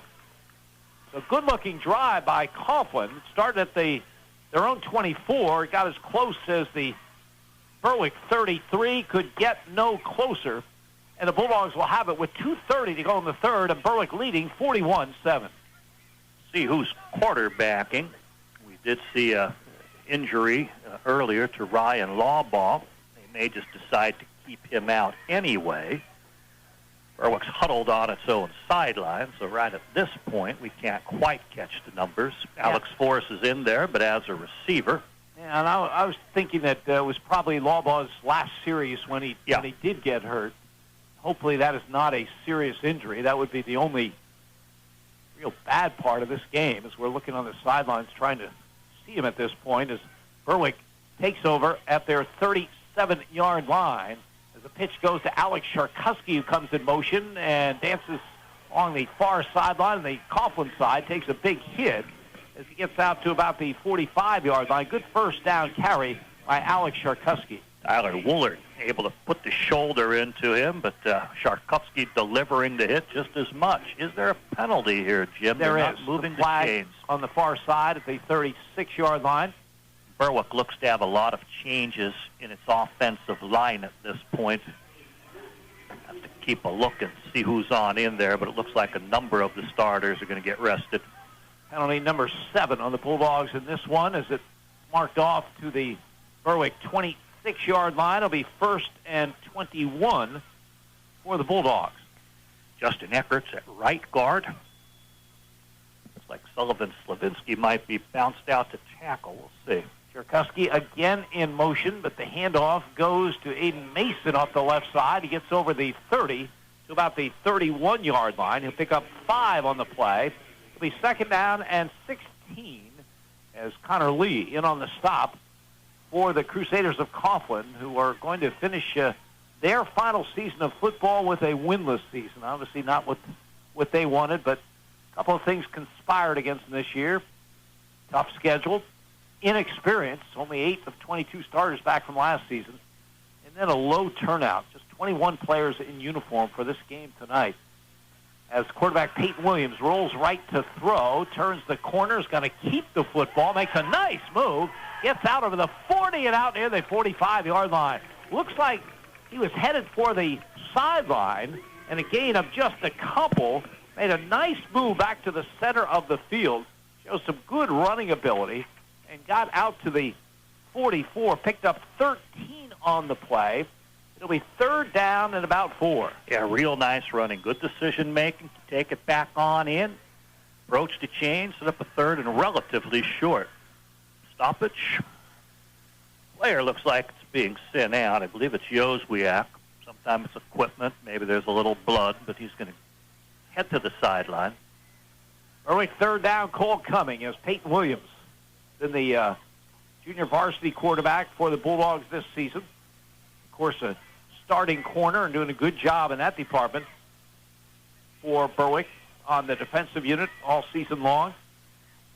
He sets him down as Berwick tries to convert on 3rd down and 4. Mason, the lone running back. Sharkuski comes in motion. Williams fakes handoff, keeps the football, and has the 1st down. Nicely done. Faked into the belly of Aiden Mason, kept the football, and they're going to mark it at the 49, a 5-yard pickup for Williams, and a 1st and 10 for Berwick. Very nice run by him. Mess up in the line, Jim. It's one of those when they watch it on film, the coaches are going to holler, what's going on? Both guards pulled toward the center and collided with each other. Somehow, Peyton Williams still able to take it straight ahead and make it go. Berwick's done some substituting along the offensive front as the give coming around to Blake Maurer. Maurer is stood up by Proctor as he got to the 47, maybe the 46-yard line of Coughlin. And what is going to be the final play of this 3rd quarter? With the score, Berwick 41, Coughlin 7. You're listening to Bulldogs football on Sports Radio WHLN. First Columbia Bank has a recipe for better banking. Does your bank or credit union offer free checking with no strings attached? Do they offer you a free gift when you open a new account? How about a free gift when you refer a friend? Do they buy back your debit cards and unused checks from your old bank? If not, then it's time for a better checking account from First Columbia Bank. Right now, when you open a new checking account or refer a friend, you'll receive a free mini slow cooker when the account opens. First Columbia Bank, with you every step of the way. First Columbia Bank. Berwick Bulldog football. In the high school football scoreboard, in the 3rd, Central Columbia leads Bloomsburg 28-7. In the 3rd, Southern Columbia leads Danville 28-7. And in the 3rd, Mount Carmel leads Shamokin 20-0. For WHLM Sports, I'm Raven Klein. Berwick Bulldog football. HLM. Doyle, Andy Lickney, our spotter Gary Kreischer from Wilkes-Barre Memorial Stadium. 41-7 is the Berwick lead. We start the 4th quarter. Berwick with the football at the Coughlin 46-yard line. Bulldogs will be moving from our right to our left as we'll try to pick up some of the subs on the field for Berwick now. Jake Lanning in on the line at this point. Justin Eckert, who usually alternates to that line, he's in there as well. 2nd and 5 for the Bulldogs. Williams out of the gun, gives to Aiden Mason to the 40, the 35, inside the 30, and down to the 27-yard line for Aiden Mason. He had 60 yards before that, and that one's pushing 20 yards, so Berwick may get a 3rd 100-yard rusher before the game is through. Playing the Owen Shoemaker position, the setback, took it straight ahead, rather vanilla play, but good blocking, good running. 19 yards for the freshman. 1st and 10, Berwick at the Coughlin 27-yard line. Bulldogs trying to complete the season with an 8-2 record going into the playoffs. There'll be a Crispin Field for the start of those playoffs next week as Aiden Mason gets the call again. Lots of running room inside the 15, down around the 10-yard line. Yeah, again, nothing fancy, Jim. He's just riding him on into the line on a give play. I mean, there's the notion he might pull it out and pitch it, but I don't think Coach Frank Sheptock has any intention of letting that happen. But good blocking off the right. We mentioned Lanning is over there, leading the way. Right over him is where they've run it the last couple times. 14 yards on that carry. 1st and 10, Berwick at the Coughlin 13-yard line. Give him 93 on the game now. Early here in the 4th quarter. Peyton Williams, hands off to man coming around the left. It's Alex Sharkuski's inside the 5 as the flag falls. He comes down just short of the goal line, but part of this may come back. Thrown into the run about 5-6 yards past the line of the scrimmage. Jet sweep is a part of the Berwick staple repertoire. He came from the right side behind the play, came over to the left, used his speed on the sweep, but Berwick guilty of a hold in order to give him that corner. That'll bring the ball back. They mark it at the 19-yard line, so it'll be 1st and 16 for the Bulldogs from there. And the only negative to the game for Berwick to this point, besides the penalties, the injury to Ryan Wallbaugh, and we don't have any idea how serious that was. It didn't look like a serious injury. We can't find him on the sidelines. He's there somewhere as the ball goes to Aiden Mason. He gets down to the 13-yard line, picks up 6 on the play, 2nd down and 4. Mike Count has him now at 99 yards, Jim. He had 229 yards rushing on the season. One more yard, and he'll probably have the first 100-yard game of his career. I'm sure it won't be his last. Yeah. Very talented runner. Yeah, you're not going out on the limb there. He is really, really talented freshman. Couple of kick return touchdowns on the season for the Bulldogs. We'll have a 2nd down and 11 from the 13. The pitch is to Sharkowski, coming around inside the 10, inside the 5, and into the end zone goes Alex Sharkowski, 13 yards for a Berwick touchdown. Strong run, the play that was stopped by the penalty. This time they run it without the penalty, and he gets on into the end zone. His 2nd carry of the game, 23 yards for Alex Sharkowski, this one ending in a score. So Sharkowski from 13 yards out. Berwick extends the lead and puts this game into a mercy rule mode with 9:46 remaining. Again, Berwick needs a player to get out there for the extra point attempt, and they will have to use a timeout as they're not able to get that going. Again, the Bulldogs will be at Crispin Field next Friday to start the District 2 Quad A playoffs. They are the number 3 seed. In all probability, their opponent will be the Pittston Area Patriots. As Berwick used that timeout, not to talk things over, but just to get set up for this extra point. Again, notice no tee as he kicks this. In high school, you're allowed to use it, but he feels it's easier for the holder to place the ball directly on the ground. Groshek had his first kick blocked tonight. He's been perfect ever since, and this kick goes up and hits the left upright and goes through. He remains perfect after that first block kick. Time on the field, 9:46 to go. Berwick 48, Coughlin 7. You're listening to Bulldogs football on Sports Radio WHLN. When you refer to local, one name should be top of mind: Steph Subs. Yeah! Steph has been serving the local community for over 35 years on the corner of Main and East Streets, serving the local high school athletes, serving the university, and serving local leaders and residents. Steph understands the importance of buying local, the impact of supporting the community. So when you're looking for lunch, dinner, or anything in between, buy local at Steph Subs, 150 East Main Street, Bloomsburg. Keep your money in your community and proudly supports WHLM. This is Berwick coach Frank Sheptock. You're listening to Bulldogs football on WHLM. Berwick Bulldog football. WHLM Bloomsburg. WBWX Berwick. HLM. 9:46 remaining in the game here at Wilkes-Barre Memorial. Berwick leading Coughlin 48-7. Latest score, a 13-yard run by Alex Sharkowski. And now Garrett Groshek will kick it off as Trajan Proctor and Raphael McCoy await. Groshek again with a terrific kick.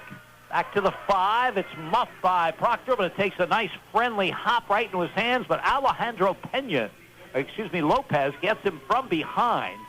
He's been doing great work on special teams as Lopez makes the play on McCoy. And Berwick so many times this season has had the opposition start a drive inside their 20, and they do it again, Coughlin from their 17. It's just a rarity, Jim. You know, it was one of those things during the George Curry era of football. You weren't getting these deep kicks. You had some good kickers, some good place kickers, but you rarely were seeing people start inside the 20 with this much regularity. It's strong. Ethan Hughes is on that defensive front for Berwick. Jake Lanning is in there. Big number 75, Sean Powell, among the substitutes for the Bulldogs, as Coughlin from their 17-yard line. The give off the left side is to Antoine Gray Dates, and he will pick up 2 yards to the 19-yard line. Second down and 8. Aiden Mason is in there defensively. He made that last stop for the Bulldogs. Antoine Gray Dates has the chance for a 100-yard game. Check with print media, Jim, and Aiden Mason officially with 101 yard on the game. The third Berwick player to the century mark today. Antoine Gray Dates, after that carry of 2 yards, give him 93. Nick Heimbaugh is in that Berwick defensive unit. Colin Hill is in there as well for the Bulldogs. Stas Hughes, another sub that has come on for Berwick, as Wardle back to throw, fires to the far side, has a completion for a first down over the 30 and out to about the 34-yard line. They let a face mask go. They may not have seen it. That was Mayu, Jim. Nice out pattern to McCoy. Got it at about 10 yards, turned it upfield. Man grabbing to try to bring him down, got the face mask, and then let go. They're just going to let him play. 15 yards on the reception by Raphael McCoy from Garrett Wardle. And Coughlin, 1st and 10 at their 34-yard line. Clock running as it will be. We are in the mercy rule mode with Berwick holding a 41-point edge, 7:36 to go in the game. Wardle has a protector to either side as he has the shotgun snap, and he fires out here to McCoy, and it's through the arms of McCoy and out of bounds, so it goes as an incompletion. Yeah, not much there. A little bit high with the pass. McCoy couldn't get high enough on the little swing pass to catch it and go. Looking at some of the numbers in there, number 61, Ethan Hughes. Saw him a little earlier, playing with a soft cast on his right hand. We mentioned Jake Lanning. In the secondary, Jarrett Groshik has moved in. Preston Robbins is part of that secondary as well, as Coughlin faces a 2nd down and 10 at their own 34-yard line. Stas Hughes in at linebacker. Slot to the right side. Man in motion. Wardle fights off a would-be tackler and is ridden out of bounds across the way at about the 38-yard line. The Coughlin quarterback will pick up about 4 on the play. Again, we've been talking to you all night long about the significance of this game in Coughlin football history, the final game after 126 years of football. Tomorrow, the 2 other schools that will be joining them, Meyers and G.A.R, will play for the final time on the turf here in a 3:30 start. They sold advance tickets, and they sold all the tickets. There's no tickets to be had for that one. That should be an exciting game. It's one thing to have one team out there playing their last game, but then when you have 2 and someone's going to have to come out with a victory, that makes it all the more exciting. As Coughlin now faces a 3rd down and 7 at their own 37. Wardle has the snap. Back to throw. Looking. Nothing there. Rolls. Fires to the sideline. Coming back, trying to make the catch around midfield, but goes incomplete. As the pass intended for Salem Diop. We saw him make a good catch at the sideline earlier. Couldn't haul that one in. And Coughlin will bring the punt team on 4th down and about 7. Player prior to that, Blake Gerton made a nice tackle, knocking the man out of bounds. That helped kept it down in distance into a passing situation for the 3rd and long. That'll force this punt. Peyton Williams, Aiden Mason, deep for Berwick. Kick is away. Low line drive to the far side of the field. Williams will let it roll. Takes a great roll where Coughlin is concerned. Will be down around the Berwick 17-yard line. The Bulldogs getting it for perhaps the final time in this one. Stay with us following the game for the post-game show. Andy will have all the numbers for you. There's some impressive ones, especially rushing for the Bulldogs. And Raven Klein will bring you updated on the high school football scoreboard. Here it's 48-7 on the scoreboard at Wilkes-Barre Memorial. Berwick with the lead. The Bulldogs have it. They're going to mark it down at about the 17-yard line. So Berwick got what they wanted tonight. They got the mercy rule. They got the starters out of there, and they will prep for those playoffs, which will begin at Crespin Field next week. Alejandro Lopez will be the running back from the 17-yard line. Peyton Williams out of the pistol. Lopez behind him. Here comes Blake Bauer in motion left to right. Lopez gets the call off the right side, has some running room, and Lopez is ridden out of bounds across the way, close to the 30-yard line. He will pick up a first down. Tyler Willard in on the stop for Coughlin. His blockers gave him the corner. He got himself ahead of steam until he met resistance in the secondary. He saw the chains and pushed ahead for them. First and 10 for the Bulldogs at their 28-yard line.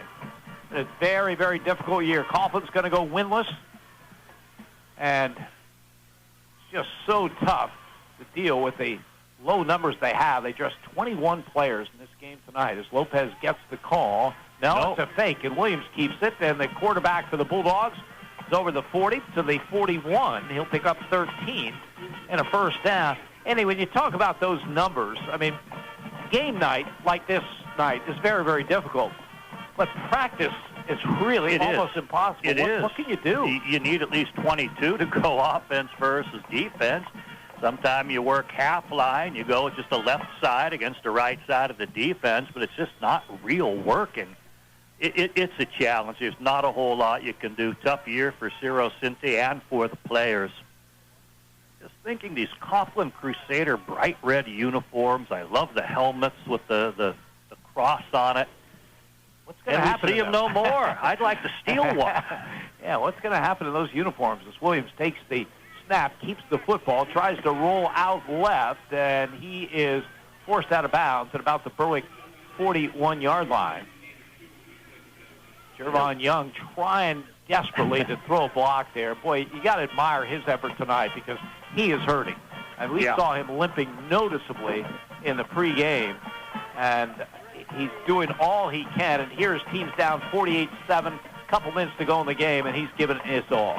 A senior, Jim, in his last game, he is going to. He realizes how meaningful he is to his team. He doesn't want to miss out in playing on his last game in this particular uniform. He's big. He gave it all he could. He's trying to chase the quarterback who's a little faster. You can see the effort. Second down and 8 from the 42. Give us to Lopez. Alejandro off the right side will get to the 45, maybe the 46-yard line, and he'll pick up about 4 on the play as we go under 2 minutes to go in this one. Xavier Carter with a real nice tackle. A little smaller on the inside, stocky build, but able to get on in, get in position, wrap on the runner, and eventually bring him down. Berwick would like to convert and just keep this clock running as Young is taken out of the game as he goes to the far side. The big guy who's started for 4 years of Coughlin accepts handshakes from the coaching staff as Williams gives the ball off the left side, over midfield, down the sideline. Sharkuski gets all the way to the Coughlin 33-yard line. Look at Owen Shoemaker on the sideline cheering him on as he finished that run right down at the spot. Very excited for Sharkuski, who was able to get outside, get the chains, allow Berwick to end this, run it down in the final minute. 21 yards on the carry for Alex Sharkuski. Berwick first and 10 at the Coughlin 32-yard line. We are now under a minute. One more snap coming for the Bulldogs to put the cap on this one. As Williams out of the pistol. Blake Bauer goes in motion, a toss sweep to him right side. Mauer at the 30 to the 25, the 20, and Mauer will get in for a Berwick touchdown. Blake Mauer goes in from 37 yards out with 34.1 seconds to play. He struggled throughout the game trying to get the ball off the turf. His handoffs and exchanges weren't always clean. But here he's going to finish his game in the positives as he takes that one around the right side, weaves his way on into the end zone. 37 yards on the carry by sophomore Blake Mauer. And Berwick with the extra point coming with 34.1 seconds to go. One of those plays from a coaching standpoint that Yeah, you Probably kind of wish did it go in, but he's too much talent. Too much talent. Groshek's extra point attempt. The kick is up, and the kick is good. Timeout on the field, 34.1 seconds to go in the game. Berwick 55 and Coughlin 7. You're listening to Bulldogs football on Sports Radio WHLN. When you need the services of a professional law firm, you need the law offices of Lutz & Petty at 916 West Front Street in Berwick. Lutz & Petty is your hometown choice for elder law and asset protection, criminal law, estate planning, real estate, and personal injury. The full-service legal team of Lutz & Petty takes this opportunity to wish the Berwick Bulldogs a successful and injury-free season. Call them at 570-218-4888. The law offices of Lutz & Petty, protecting you. Go Dogs! This is Berwick coach Frank Sheptock. You're listening to Bulldogs football on WHLM. Berwick Bulldog football. WHLM Bloomsburg. WBWX Berwick. HLM. 34.1 seconds remaining in the 2018 season. 34.1 seconds remaining in Coughlin football history. That's the situation we have here tonight. Berwick rolling over the winless Crusaders by a score of 55-7. Latest score coming on a 37-yard run by sophomore Blake Maurer. Jared Groshek. Kick comes up short, bounces high. Proctor finally gets his hands on it at the 22-yard line, looking for running room. Has some down the far sideline, the 40, 45 to midfield, and it is the kicker, Jared Groshek, who finally runs Xavier Proctor out of bounds on the far side. So Coughlin will have it for perhaps one more play. 22.8 seconds to go. Good return by Proctor. Brings the Crusaders out to midfield. Proctor, an underclassman, who hopefully will be part of the Wolfpack next season, as they will not run a play. That's it. Coughlin football is over. Berwick's regular season is over. The final, Berwick 55 and Coughlin 7, as the Bulldogs win by the big margin. Tonight's Fairfield Chrysler Jeep Dodge MVP is Mike Zalutko, who started at linebacker for the first time and did a terrific job, had 3 tackles for loss, a pass breakup. He also did a great job of blocking, leading the way for a couple of touchdowns on the offensive end. So our Fairfield Chrysler Jeep Dodge MVP, junior Mike Zalutko. At the end of the season, Mike will receive a trophy from Wagner's Trophies and Engravables in Bloomsburg. The final 55-7 Berwick. Stay with us for the post-game show. We'll have all the numbers with Andy Ulickney and scores with Raven Klein, and I'll wrap it up when we return. You're listening to Berwick Football on Sports Radio WHLN.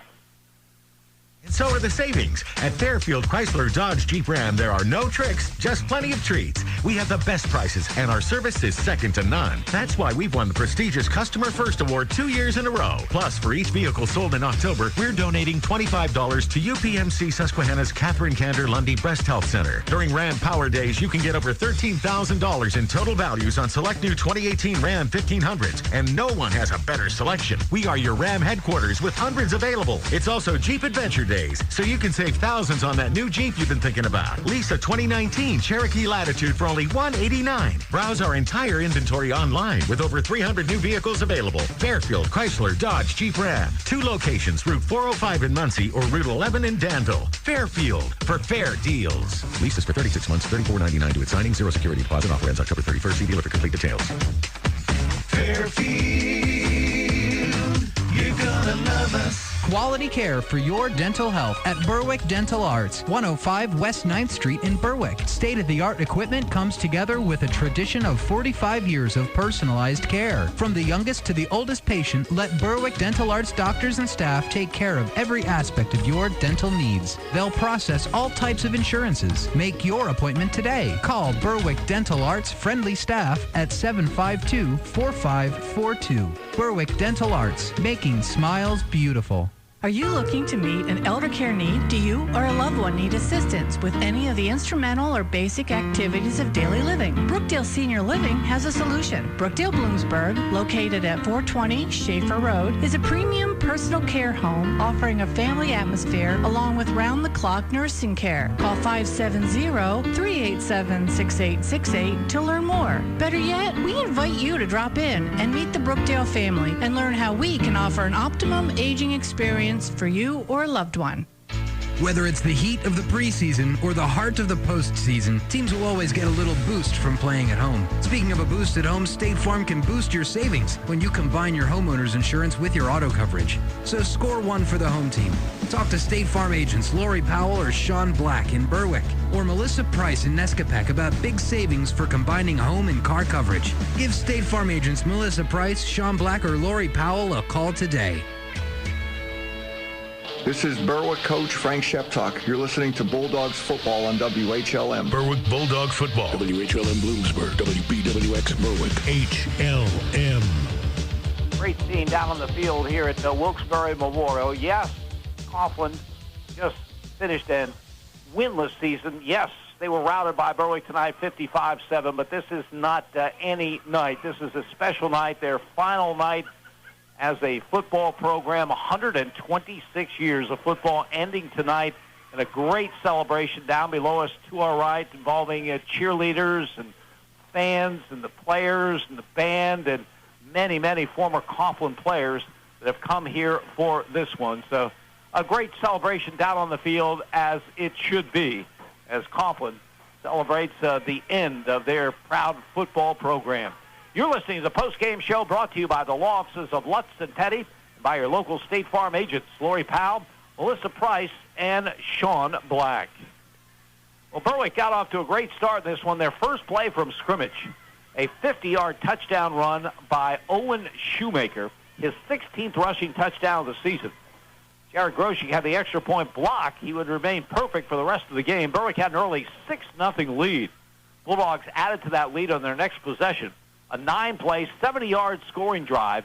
Keegan Wilk taking in from 8 yards out for the touchdown.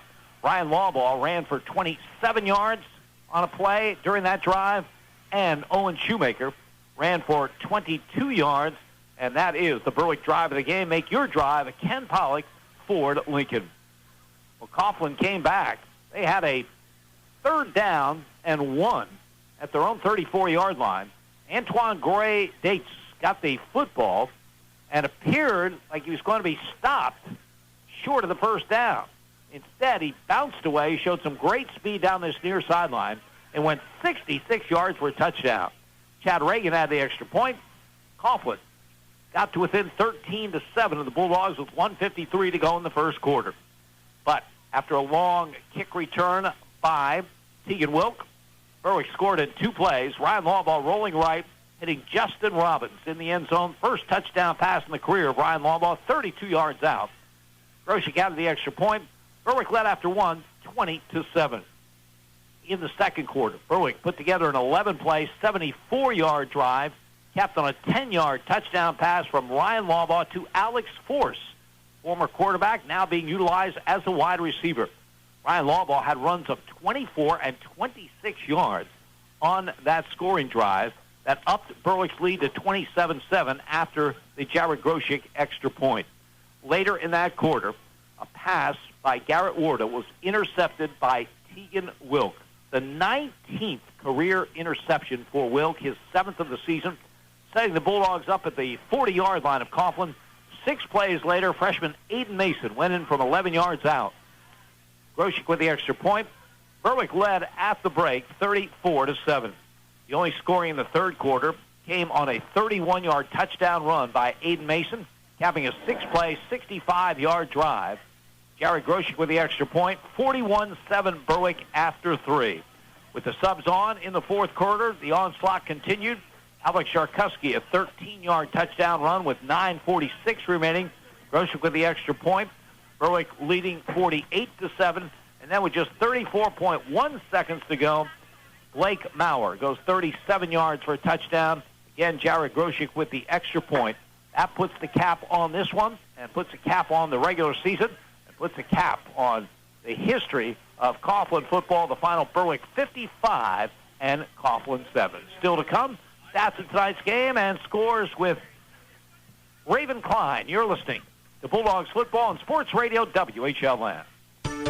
No one wants to file for bankruptcy. Sometimes circumstances say otherwise. At the law offices of Kreischer and Gregorovich, attorney Michael Gregorovich has been helping fine people like you for 35 years begin the journey back to financial health. Attorney Michael Gregorovich has the experience and works with you through the entire bankruptcy process. Call 570-784-5211 and get a fresh start today. Kreischer and Gregorovich, attorneys at law, 401 South Market Street, Bloomsburg. Whether it's the heat of the preseason or the heart of the postseason, teams will always get a little boost from playing at home. Speaking of a boost at home, State Farm can boost your savings when you combine your homeowner's insurance with your auto coverage. So score one for the home team. Talk to State Farm agents Lori Powell or Sean Black in Berwick, or Melissa Price in Nescapec about big savings for combining home and car coverage. Give State Farm agents Melissa Price, Sean Black, or Lori Powell a call today.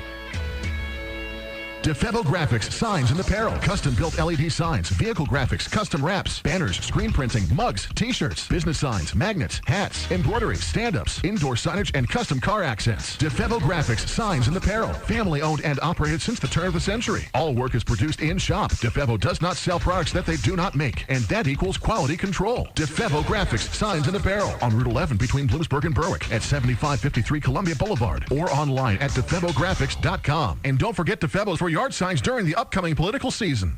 Harry's Sporting Goods, a staple in downtown Berwick, in business for over 125 years. Harry's Sporting Goods carries a wide variety of sneakers and cleats, now featuring Brooks running shoes. Harry specializes in sneakers and seasonal sporting goods, but also carries work boots and name brands including Nike and Under Armour. Harry's Sporting Goods, keeping the tradition alive while keeping up in the new era. Visit them on Facebook or on West Front Street in Berwick. Harry's Sporting Goods, hashtag you need new sneaks. Proud to support area sports teams. Welsh's Towing and Repair proudly supports the Berwick Bulldogs and wishes them a successful year. Welsh's Towing and Repair has a long tradition of helping. You can call Welsh's 24/7 at 759-9737 if you are in need of a tow, jumpstart, tire change, are locked out, or to request them on scene if you're in an accident. Welsh's accepts all major insurance and motor clubs, and they offer all types of preventive maintenance and state inspections for cars, trucks, and motorcycles. Welsh's Towing and Repair, South Mercer Street in Berwick, and at their South Center Storage Facility,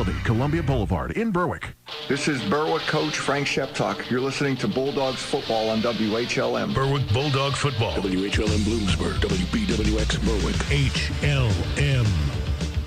Coughlin crowd still lingering here, trying to hang on to their tradition. 126 years of Coughlin football ending here tonight. Ends in defeat. Berwick wins at 55-7. Stats in tonight's game. Andy Lickney. Overwhelming in favor of Berwick. Coughlin held to 156 yards overall. Berwick a whopping 553. Coughlin a net of 86 on the ground, 95 positive, -9. Quarterback Garrett Wardle 4 for -8. Xavier Proctor knocked back 1 yard. Those are the negatives. Jervon Young, the big fullback here in his last game, just one pop up the middle for a yard. Raphael McCoy, a star of this team, held on 2 carries to just a total of 1 yard. The star of the team was Antoine Gray Dates. Came into the game with just 130 yards gained on the year. Here in the finale for his team forever, 13 carries, 93 yards for Antoine Gray Dates. But back to the positive and the negative, a total of 96 yards on the ground. They're able to get 70 in the air. Quarterback Garrett Wardell was 6 of 15 with the 1 interception by Teagan Wilk. Raphael McCoy did have a 15-yard catch. Xavier Proctor an 8-yard catch. Salem Diop caught 2 for 33, and Antoine Gray Dates also, besides his rushing prowess, 2 catches for 14. 70 in the air, 86 on the ground, a total of 156. Berwick gets 553 total. 3 of 5 passing, no interceptions for Berwick, a total of 50 yards in the air. Alex Forrest did throw 1 pass on sort of an end around where he was coming back and threw it deep downfield. That fell incomplete. Quarterback Ryan Lawbaugh was 3 for 4. We do want to mention that the incomplete was in the hands of a receiver 50 yards downfield in the end zone, but it fell through to the ground. So 3 of 4, considering that, is about as good as you can get. Alex Forrest caught one. It was a touchdown pass of 10 yards as they're using him as a wide receiver, a little slant pass. Sean Shiptock caught a little screen, went 8 yards on that. And Justin Robbins caught a 32-yard touchdown pass from Ryan Lawbaugh. 50 yards in the air, 503 on the ground. 3 different running backs with 100-yard games. Owen Shoemaker, as you'd expect, 14 carries, 137 yards. I'm looking just 2 second-half carries for Owen Shoemaker. Quarterback Ryan Lawbaugh joins him. He had 110 yards on just 6 carries. Amazing average per run there. And Aiden Mason, he had a total of 101 yards on 9 carries, most of those coming in the second half. Other runners, Tegan Wilk, 3 carries for 23. Blake Marr finishes with a touchdown, 4 of 35. Alex Sharkovsky, 4 of 45. Alejandro Lopez, 2 carries for 14. Quarterbacking Peyton Williams, 4 carries for 32. And just making sure I didn't miss anyone in all of those totals. In all, 503 yards on the ground for Berwick on 47 rushes. 50 in the air, no passes at all in the second half for Berwick as they put up 553 yards in total offense and hold Coughlin to 156. Impressive numbers, Jim. Sad for Coughlin to lose their final game in that regards, but they just didn't have the numbers this year. Then you suffer some injuries, and you just don't have enough to be competitive. If you look at Berwick and say, are they ready for the postseason? I would say yes. Looking good. Looking good. An emphatic yes.